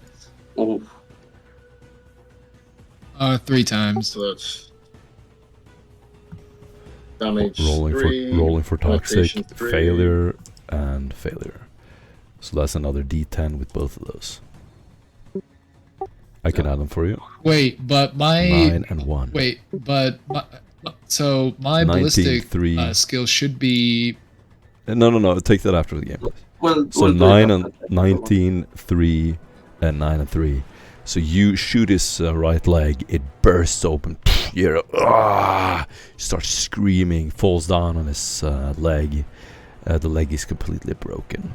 He just lays there twitching, reaching for his radio. I'm going to say you step on his hand before he can press the button. And with that, the pick recorder will have recorded everything. You see a red light. wait, but the signal bleeping jammer is on going the- right now. Okay. Fair enough.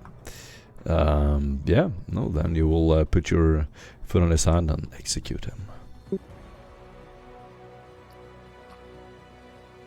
now I just look at the rest of them. This is what happens when you put a clock on a professional. I If put you my don't have any- sniper pistol away. Now let's move it. You Get failed. them. You see a small troop of guards running in your direction. Someone has witnessed this. They start running after you.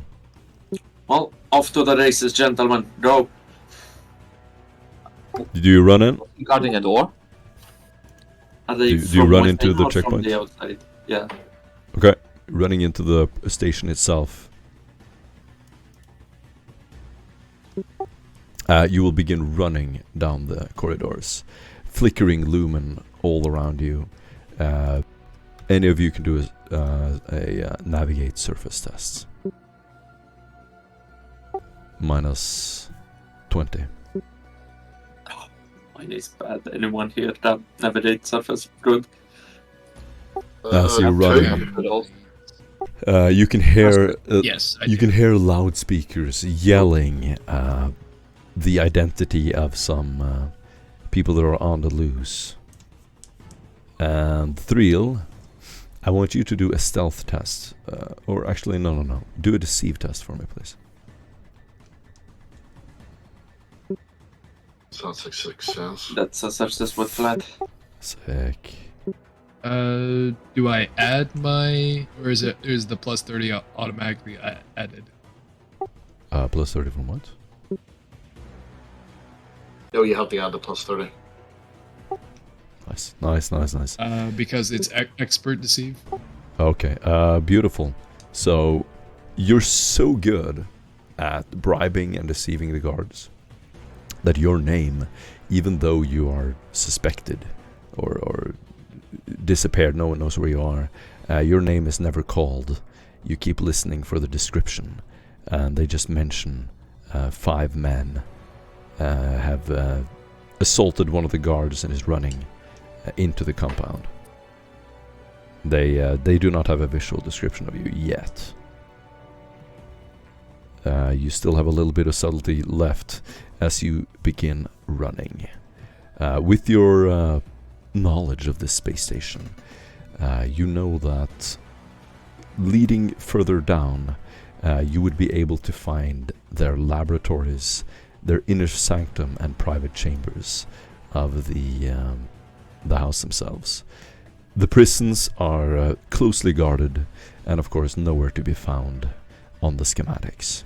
So they are somewhere within these 3 locations, but you don't know where.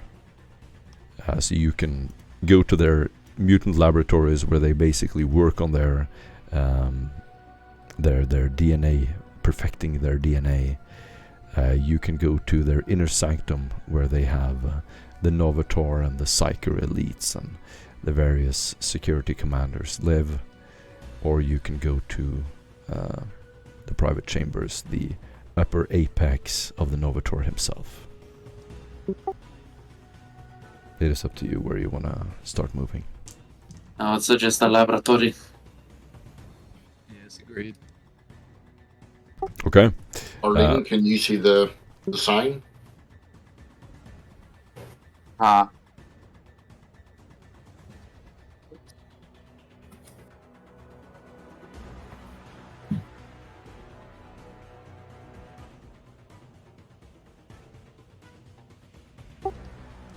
Okay.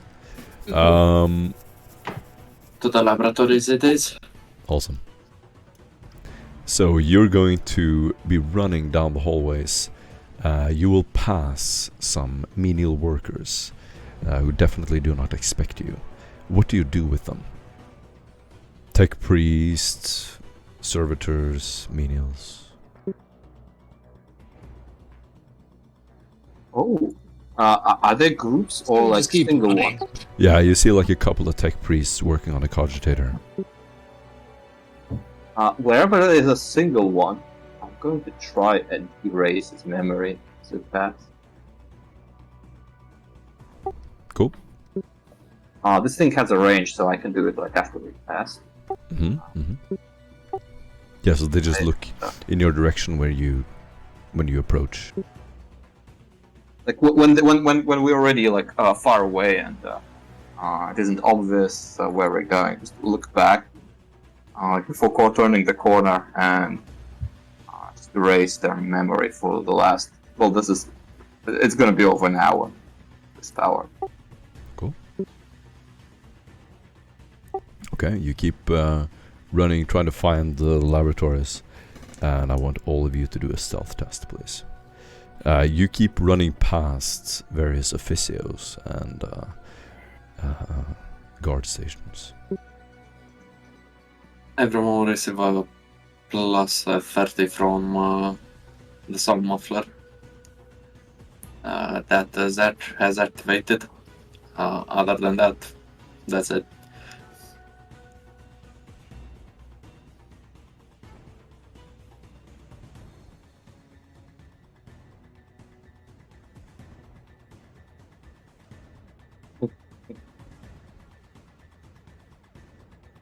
Arlene, would you like to re-roll that? Wait, I need to check if I have anything that improves this. Oh, would Stammer improve this? Yeah, the plus 30 is from the stammer. Okay. Yeah, I'm gonna roll it. Okay. finally, because you are very successful at stealth, especially you, Zach, you take every precaution to warn the group before you're running up next to guards. Listening to around every corner, you very carefully time your advance. That showing that his prior experience from previous engagements of either being boarded or serving as boarding parties upon various stations or void ships, he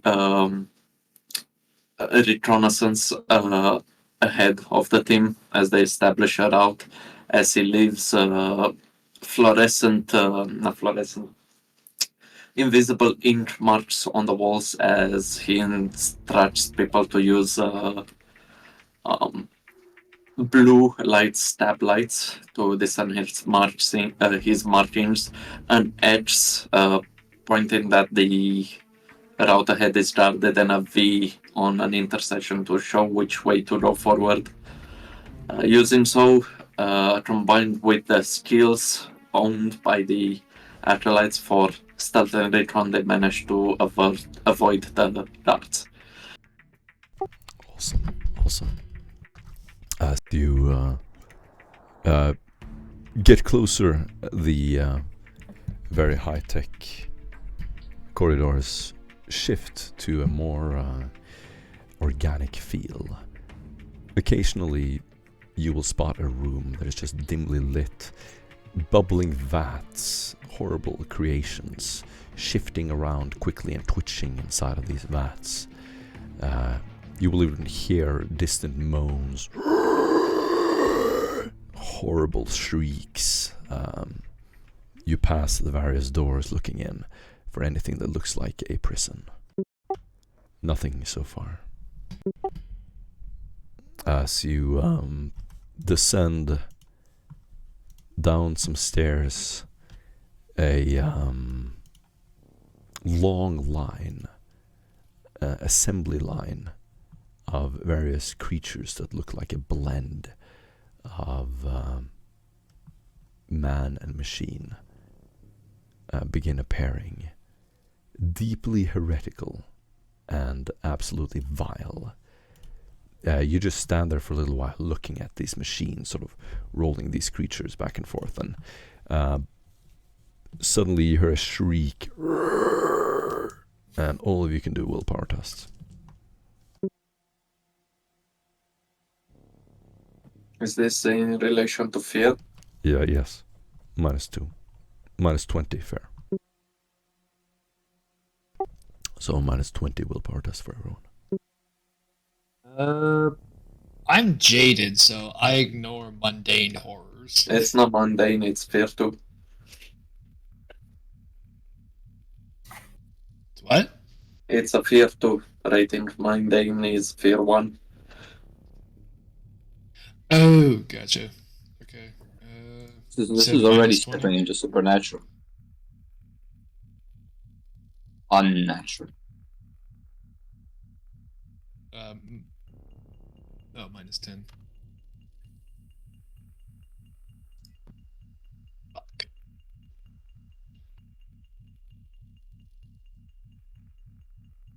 I don't recommend. Stepping into the room out of the darkness, did any of you fail?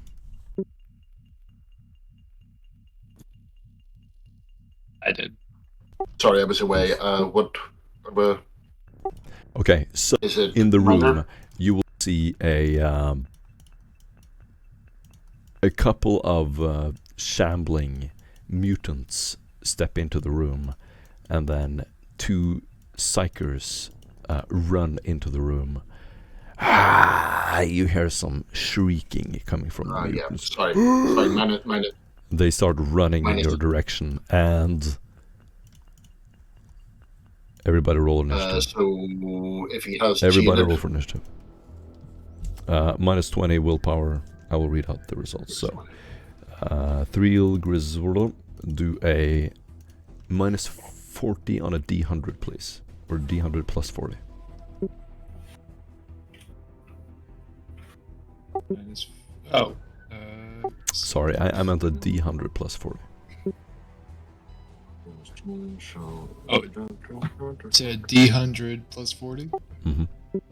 So that's a 40. That would be 53. 53. Yeah. Okay. Everybody do the same with their test. Thrill. What happens to you is as follows. Reeling with shock, the character backs away from the source of his fear. He cannot willingly approach the object of his fear, but can otherwise act normally, with a -10 penalty on all tests until the end of the encounter. So, you will start shaking. Actually, that's not that bad. I've seen some shit, man. You hear the choppers. This is pretty terrifying. These people come out of nowhere and the mutants look absolutely abominable. I think one of you failed. Someone else fail? No? Oh, hold on. You didn't roll that, Aaron? Yeah, I'm re-rolling. Yeah, okay.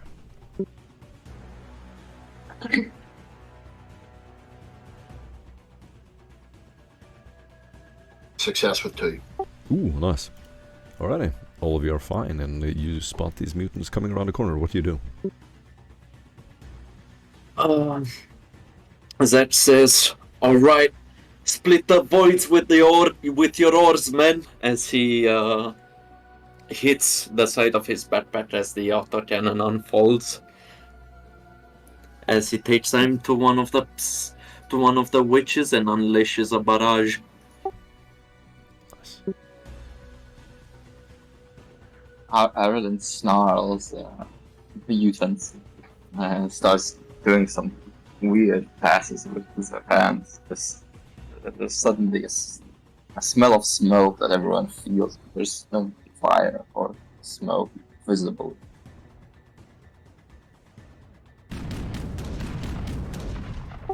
A literal artillery can be heard from the back of the room. Zach's autocannon goes off. Are there any other enemies within 3 meters of the sighter? Did you roll for initiative, guys? Oh yeah, I did. It's a 6. Yeah. I'll be honest. Yeah. It's a 5, sorry. I tried rolling initiative, but it said that the token was broken, so... No worries. I'll do it for you. I'll be honest, I'll probably be the last one. And come up, okay. No worries. I'll roll 2 for you seconds. guys. So Zach, you got a 5. Arlene, you got a 6. Franz, you got a 15. 13. Pretty nice. Thrill, what did you get?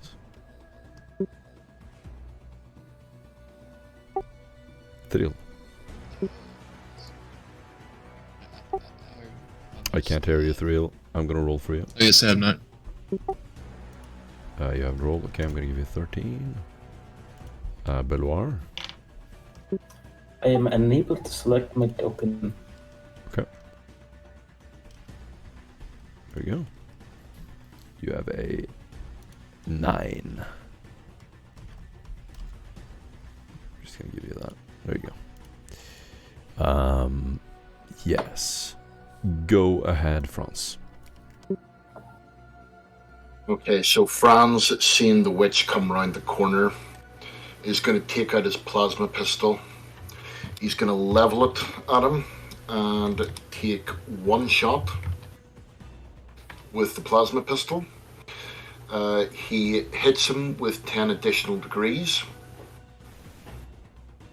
And the damage for the plasma pistol is... Where the hell's the damage? Sorry, give me 2 seconds. You're shooting the closest mutant. Whenever you guys shoot, yeah, just the ping the one you wanna shoot. Yeah, The sighter. He touches the sighter. Ping yeah, the one you wanna psyker, shoot. yeah. Sorry, give me 2 seconds. Yeah, him there. Alright.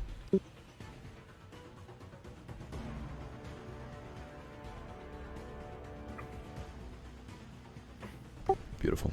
You aim your plasma pistol. Sorry, I'm having problems. He comes running at you. His skin is kind of orangey and disgusting. He's lumping in your direction. He seems to be some kind of manual labor servant for these weird psychers as you try to hit him. Thriel, you go. Oh, finally. Okay, sorry. With that, he also pulls out his bolt pistol, fires a shot with that. Go ahead, Thriel. Yeah. Bolt pistol. So he pulls splinter pistol and plasma pistol are out. He's gonna take He's gonna take a standard attack with both of them against this plague bearer. So, let's see here. This one right here.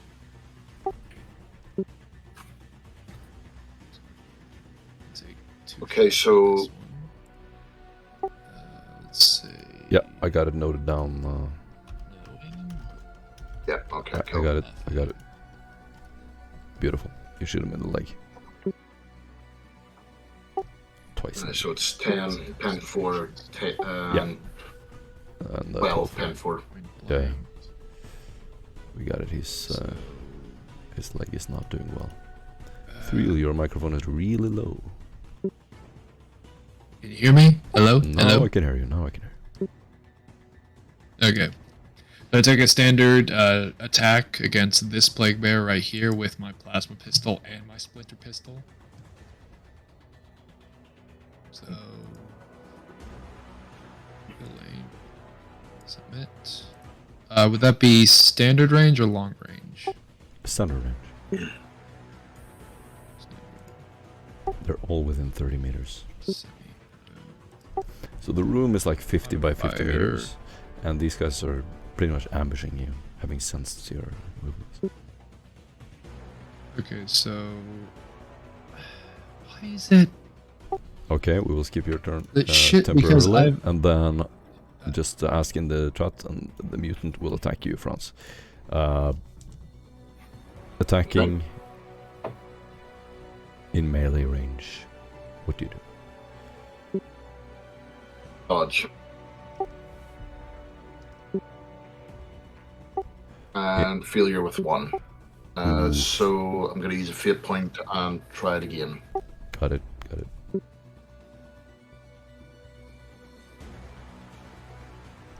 Beautiful. Success with 5. He tries to jump on you. As he starts clawing at your face, the mutant grabs your shoulder. You can see him sort of bite your shoulder, and you can feel it as you just elbow him out of the way. Probably take your gun and punch him in the face. He just backs off, staggers back. And then Thriel, have you got your roll sorted out? Yeah, I think I just need to manually add the 25 to it. No worries. So you hit him in the splinter pistol, hits him in the body. Nice. Roll for damage. Ooh, what do we have here? Righteous Fury. It is a Righteous Fury. Would you look at that? Sick. I hit him once more. No, Righteous Fury imposes a critical effect. You roll a 1d5. Oh shit! Sick. Dice roll. Let's just use a dice 10. 3. Ooh. Okay, Thriel. Who are you shooting? This plague bear right here. Got it. So you got a crit 3, right? What kind of damage does a Yep. splinter pistol do? Rending. Rending, really? Okay.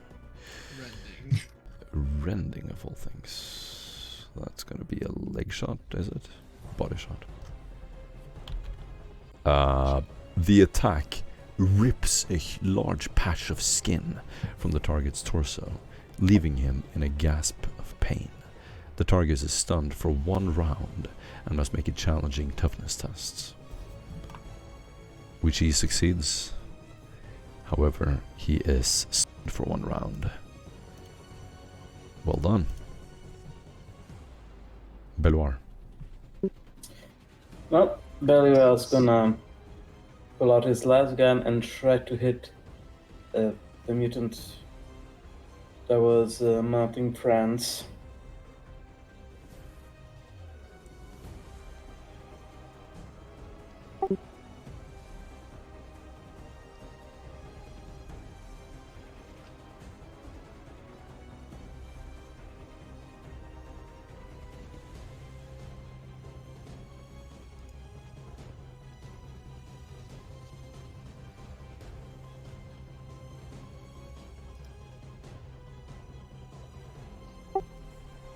Nice.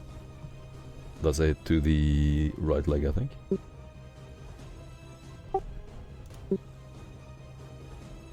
So what happens, Belor?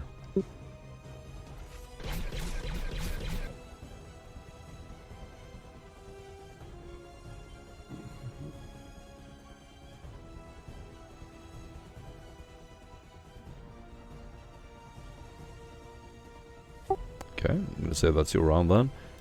Plague Bearer number 2 is going to take a look in your direction with his fanatical dedication. He is going to attack you.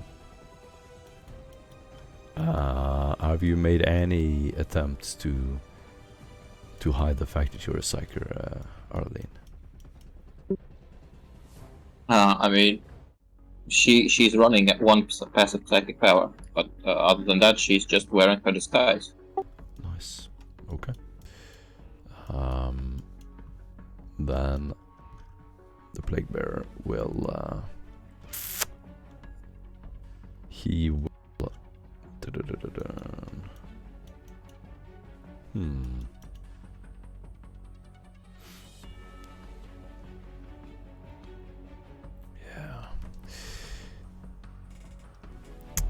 do a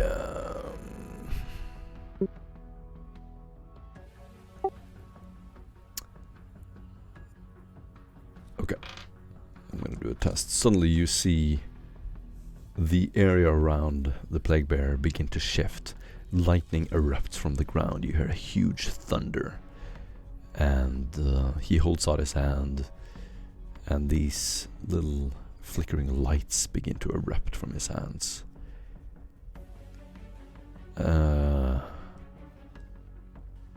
All of you take 14 explosive damage and are pushed back 1 meter. 14 explosive damage. Can we dodge this? Or? Yes, yes.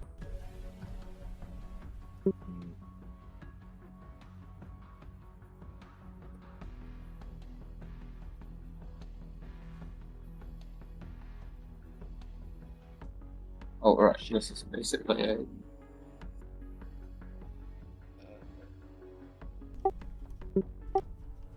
Success of 2. Nice. Yeah. Everyone who dodges, you're fine. 3 of you take 14 explosive damage.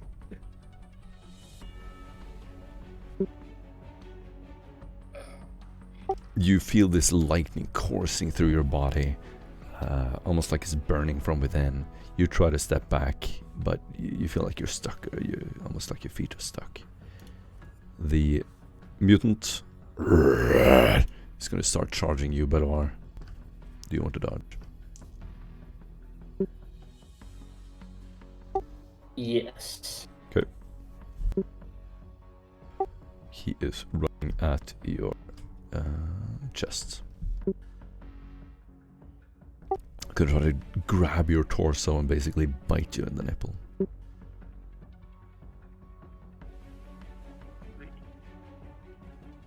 I have only 10 wounds.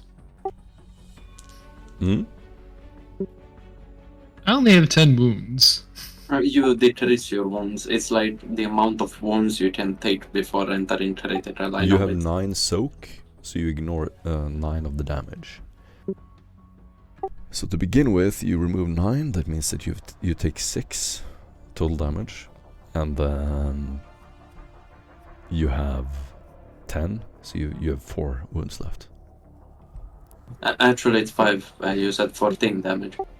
Okay. You roll a dodge test, Belwar. Go into your sheet, and in the skill lists, press the dodge button. And while that is happening, Arlene, take your turn. Okay, you do not dodge. Do you want to reroll? No. Okay. Let's He go. is going to bite your chest. You feel this horrible burning sensation in your chest as his teeth begin to tear into your skin. And you're going to take 11 rending damage to your chest. 1 penetration.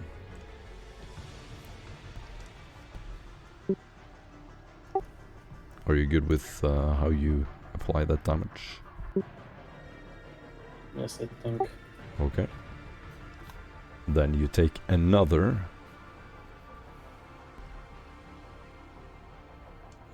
14 rending damage, 1 penetration. Also to your chest. He just starts clawing at it, biting off chunks of flesh, and you just see blood running down your chest as you hear this horrible shrieking of the mutant.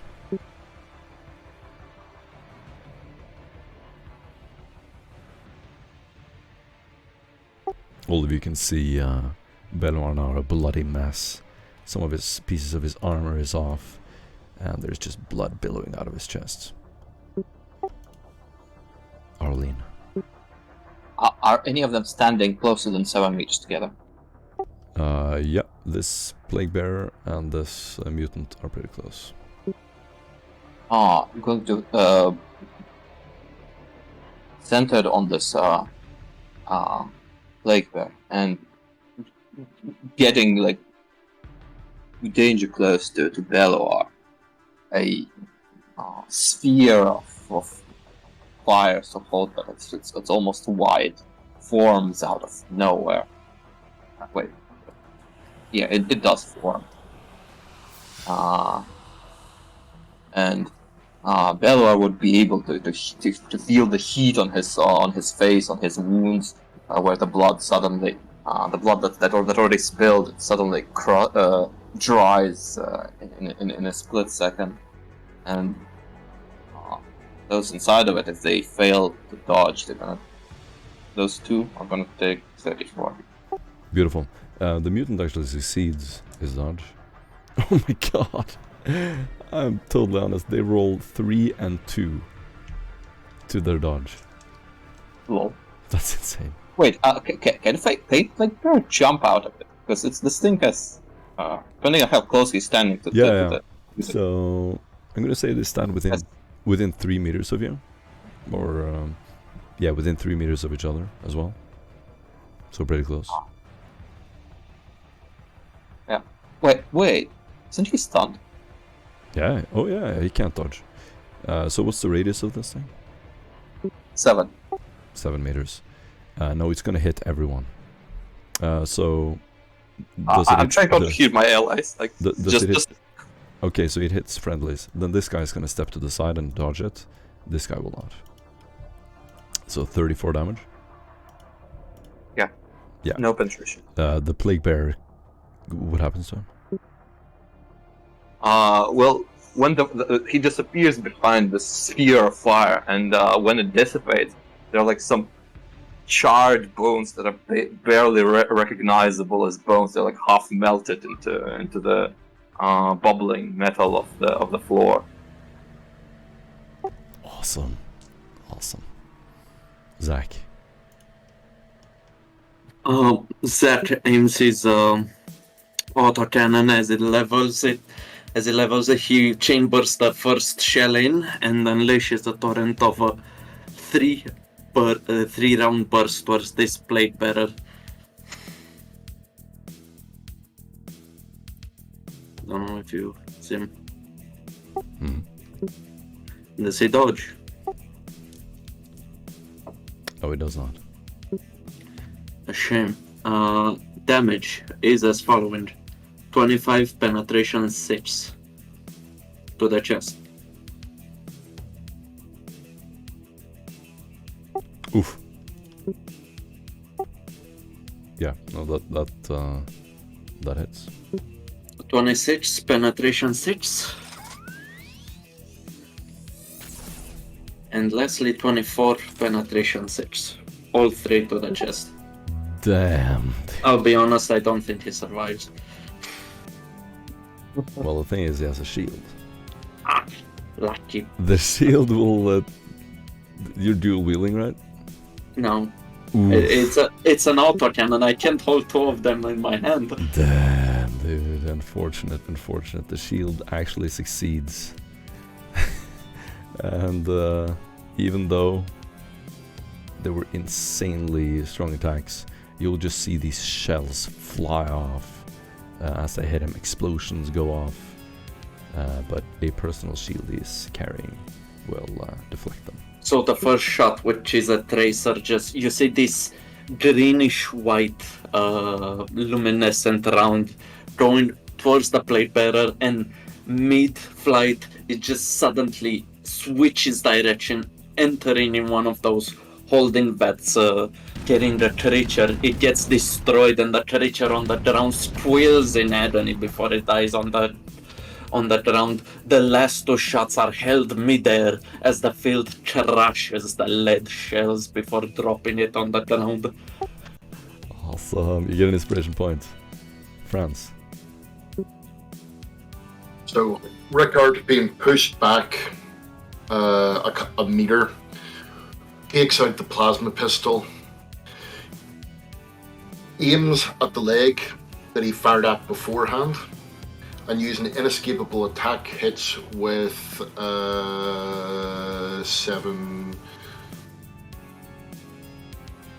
10 degrees of success, causing 11 damage pen 4 and 7 damage pen 4. I see it. The plague bearer or the mutant? No, the mutant that's Got a it. meter away from me. Got it. Yeah, you're gonna shoot him in the... What is that? I don't see your attack. Oh yeah, the right arm. The right arm. So you shoot him in the right arm as he's biting and clawing. You can see him sort of chewing off a part of your armor. As he does that, he holds it in his right hand. You just lean back slightly, pull out your plasma pistol, and he will shoot the arm off. It melts off as you hear him shrieking in pain. He falls down on the ground, and you just keep holding him with your right hand or left hand, and shoot him with your right. Finally, he drops by your feet, and you see this huge pool of blood as he finally draws his last breath. Thrill. We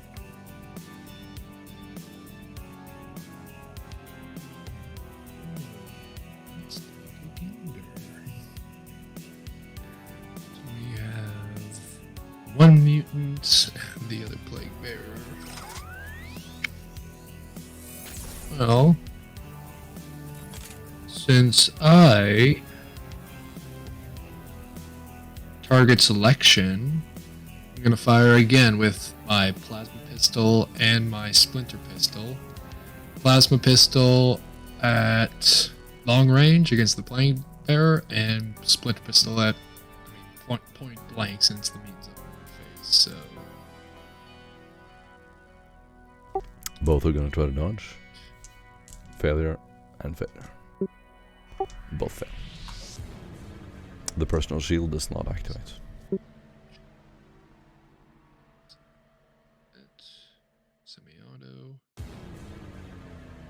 Fire. Belvar, you can do your turn in the meanwhile. Okay. Ooh, hits. Sick. So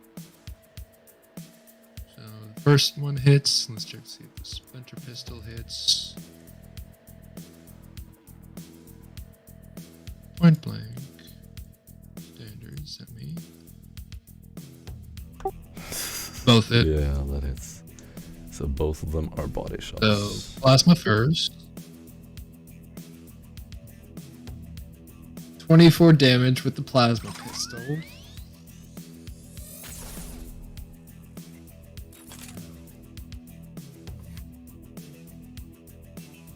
And 14 with the splinter pistol. So the Plague Bearer takes 24 energy damage from the plasma pistol and with 6 pen. And the mutant takes 14 with 3 pen and toxic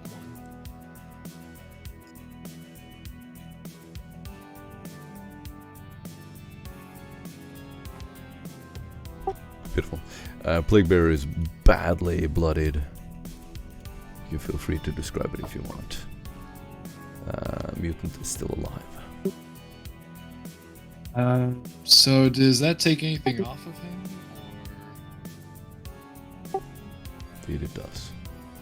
The Plague Bearer, looking in all of your direction, is going to let out this vicious corruption smoke from a device he's holding. He throws it on the ground in front of you, and it begins spewing this green smoke that begins filling the room.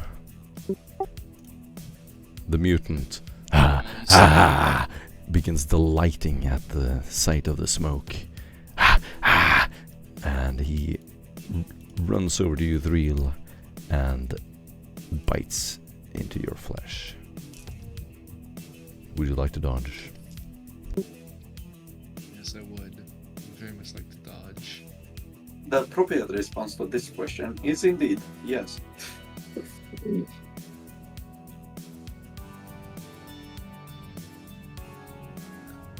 It hits you to the left arm.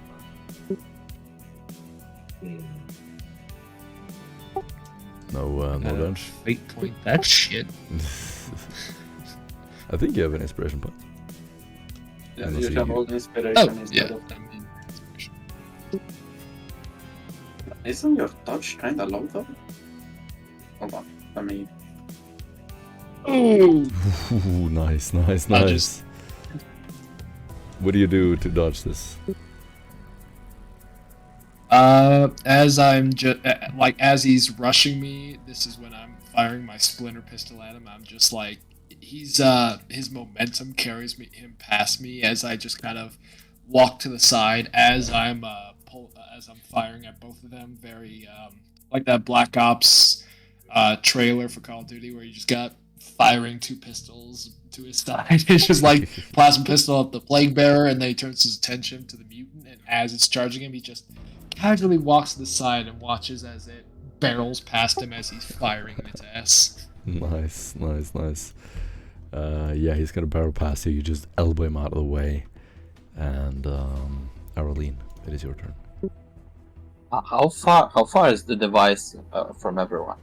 Oh, it's landed right between your feet, like 1 meter away.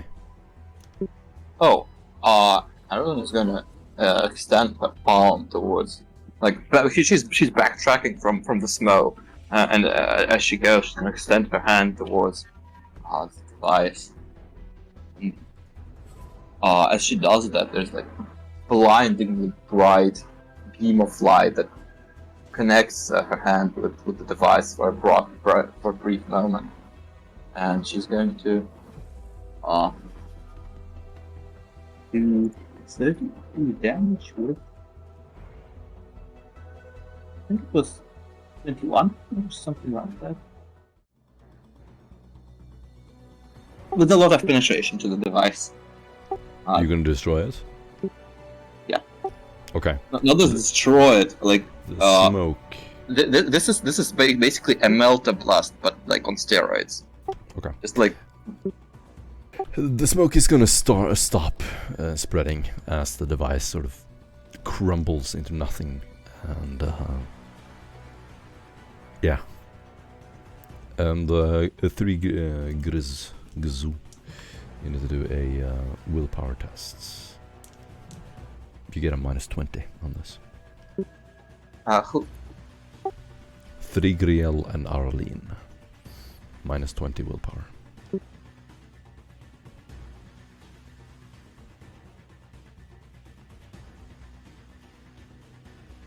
I wonder if you roll this.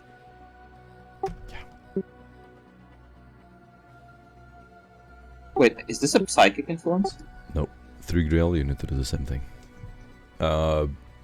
It is a corruption, chaos influence. It includes the warp, but it's not psychic mind affecting. Ah.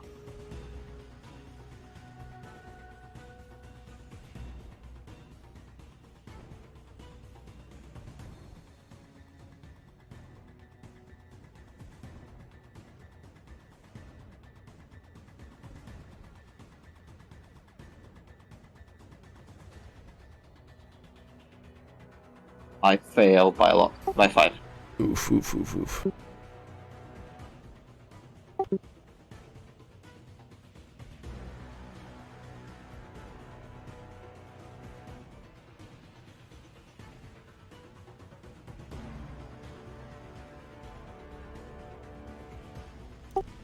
Awesome. You fail by 5 or succeed? Fail by 5. Oof, oof, oof. You take a total of 8 corruption points. As you inhale the smoke, you begin Does it coughing, be the health? running away from it. And the final scene, I'm gonna say, as the Plague Bearer's turn comes up. No, it's not his turn. Zach, go. I will shoot a gigantic mutant in front of me as Zach cocks once again the autocannon with 3 lights blinking red, showing that a burst of 3 is loaded. Awesome. Does it attempt to dodge? No. Shame.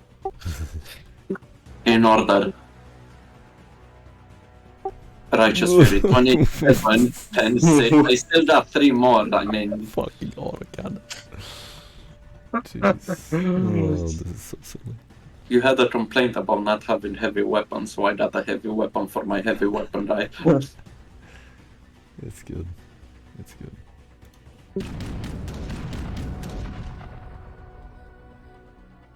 And that's all. Alright. We get So- the point.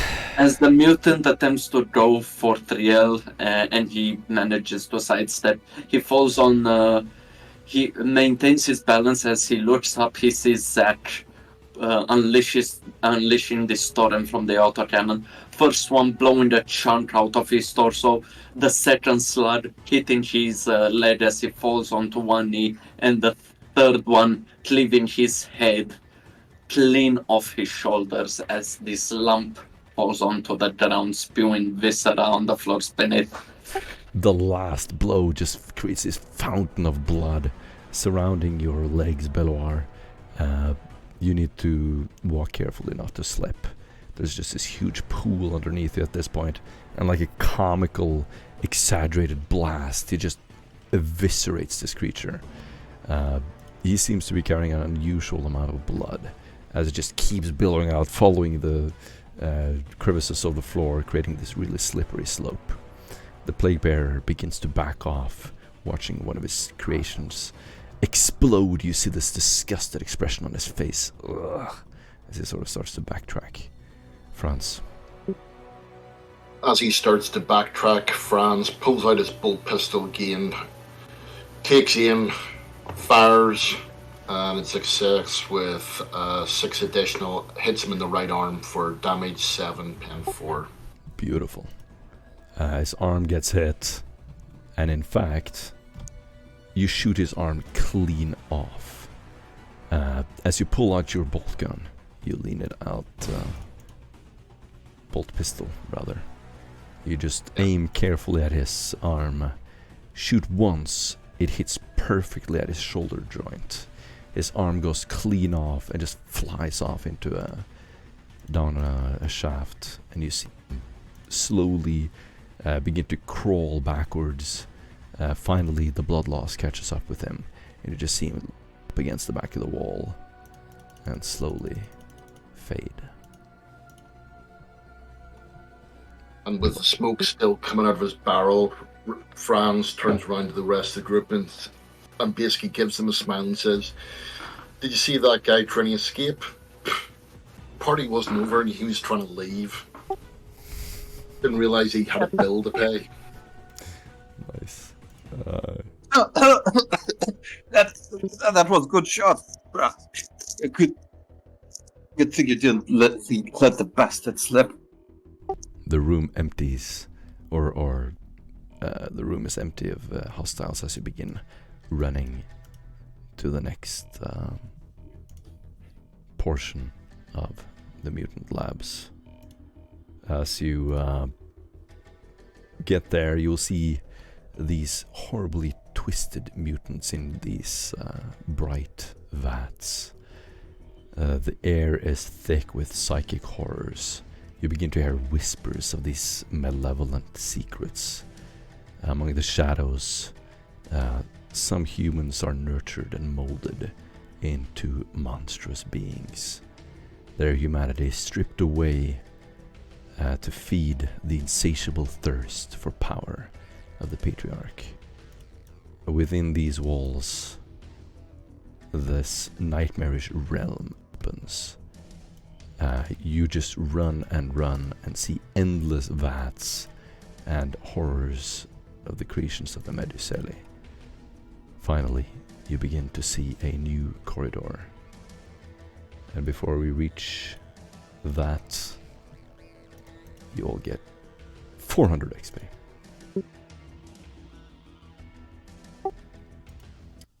And the session is over for now.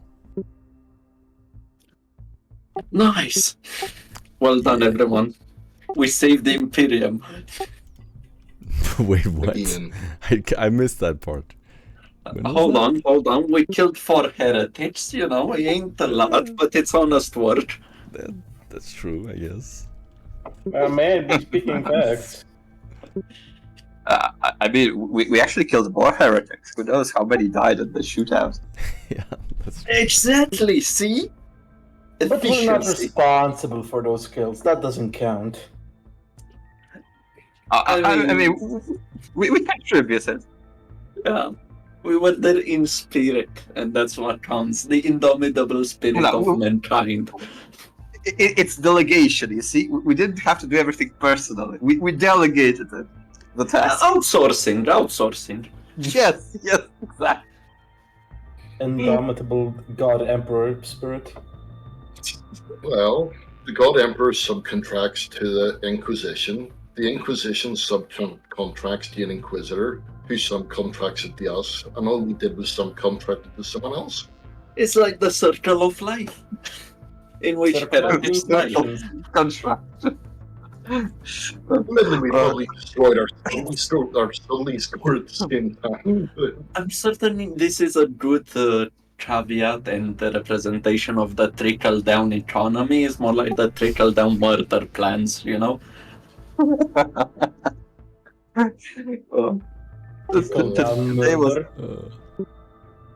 Today was amazing, and it's good to get to know new people that joined us today. Yeah, it was good. Great play. Let's just hope it's trickled down subtly as well. No hope for that. But I need to go. I feel really tired. See you around. See you next week. I mean, this prison bust is gonna turn into a dungeon clearance. Seems that way. It seems that way. That was nice. Yep. See ya. Bye-bye, kisses. So, Gonna go for a smoke and then I'll come back. As now I'm allowed to drink according to Morten. now you're allowed to drink.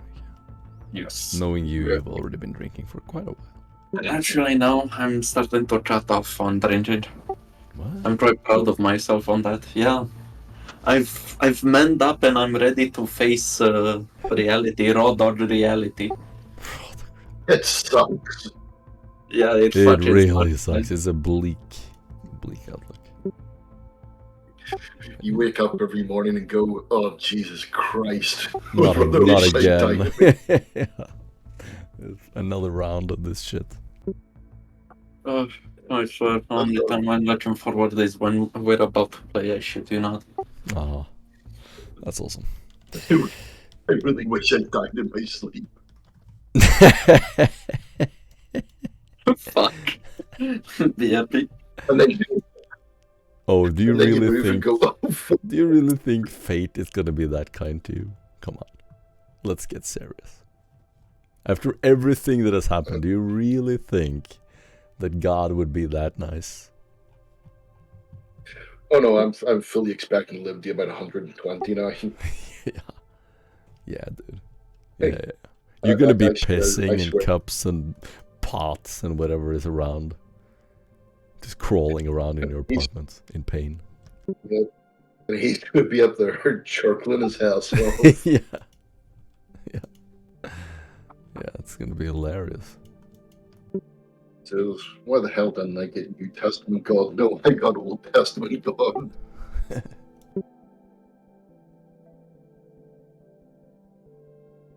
Oh dear. Yes. Oh, my throat is killing me. I was drinking fizzy water is probably not the best idea either, but sure. Yeah.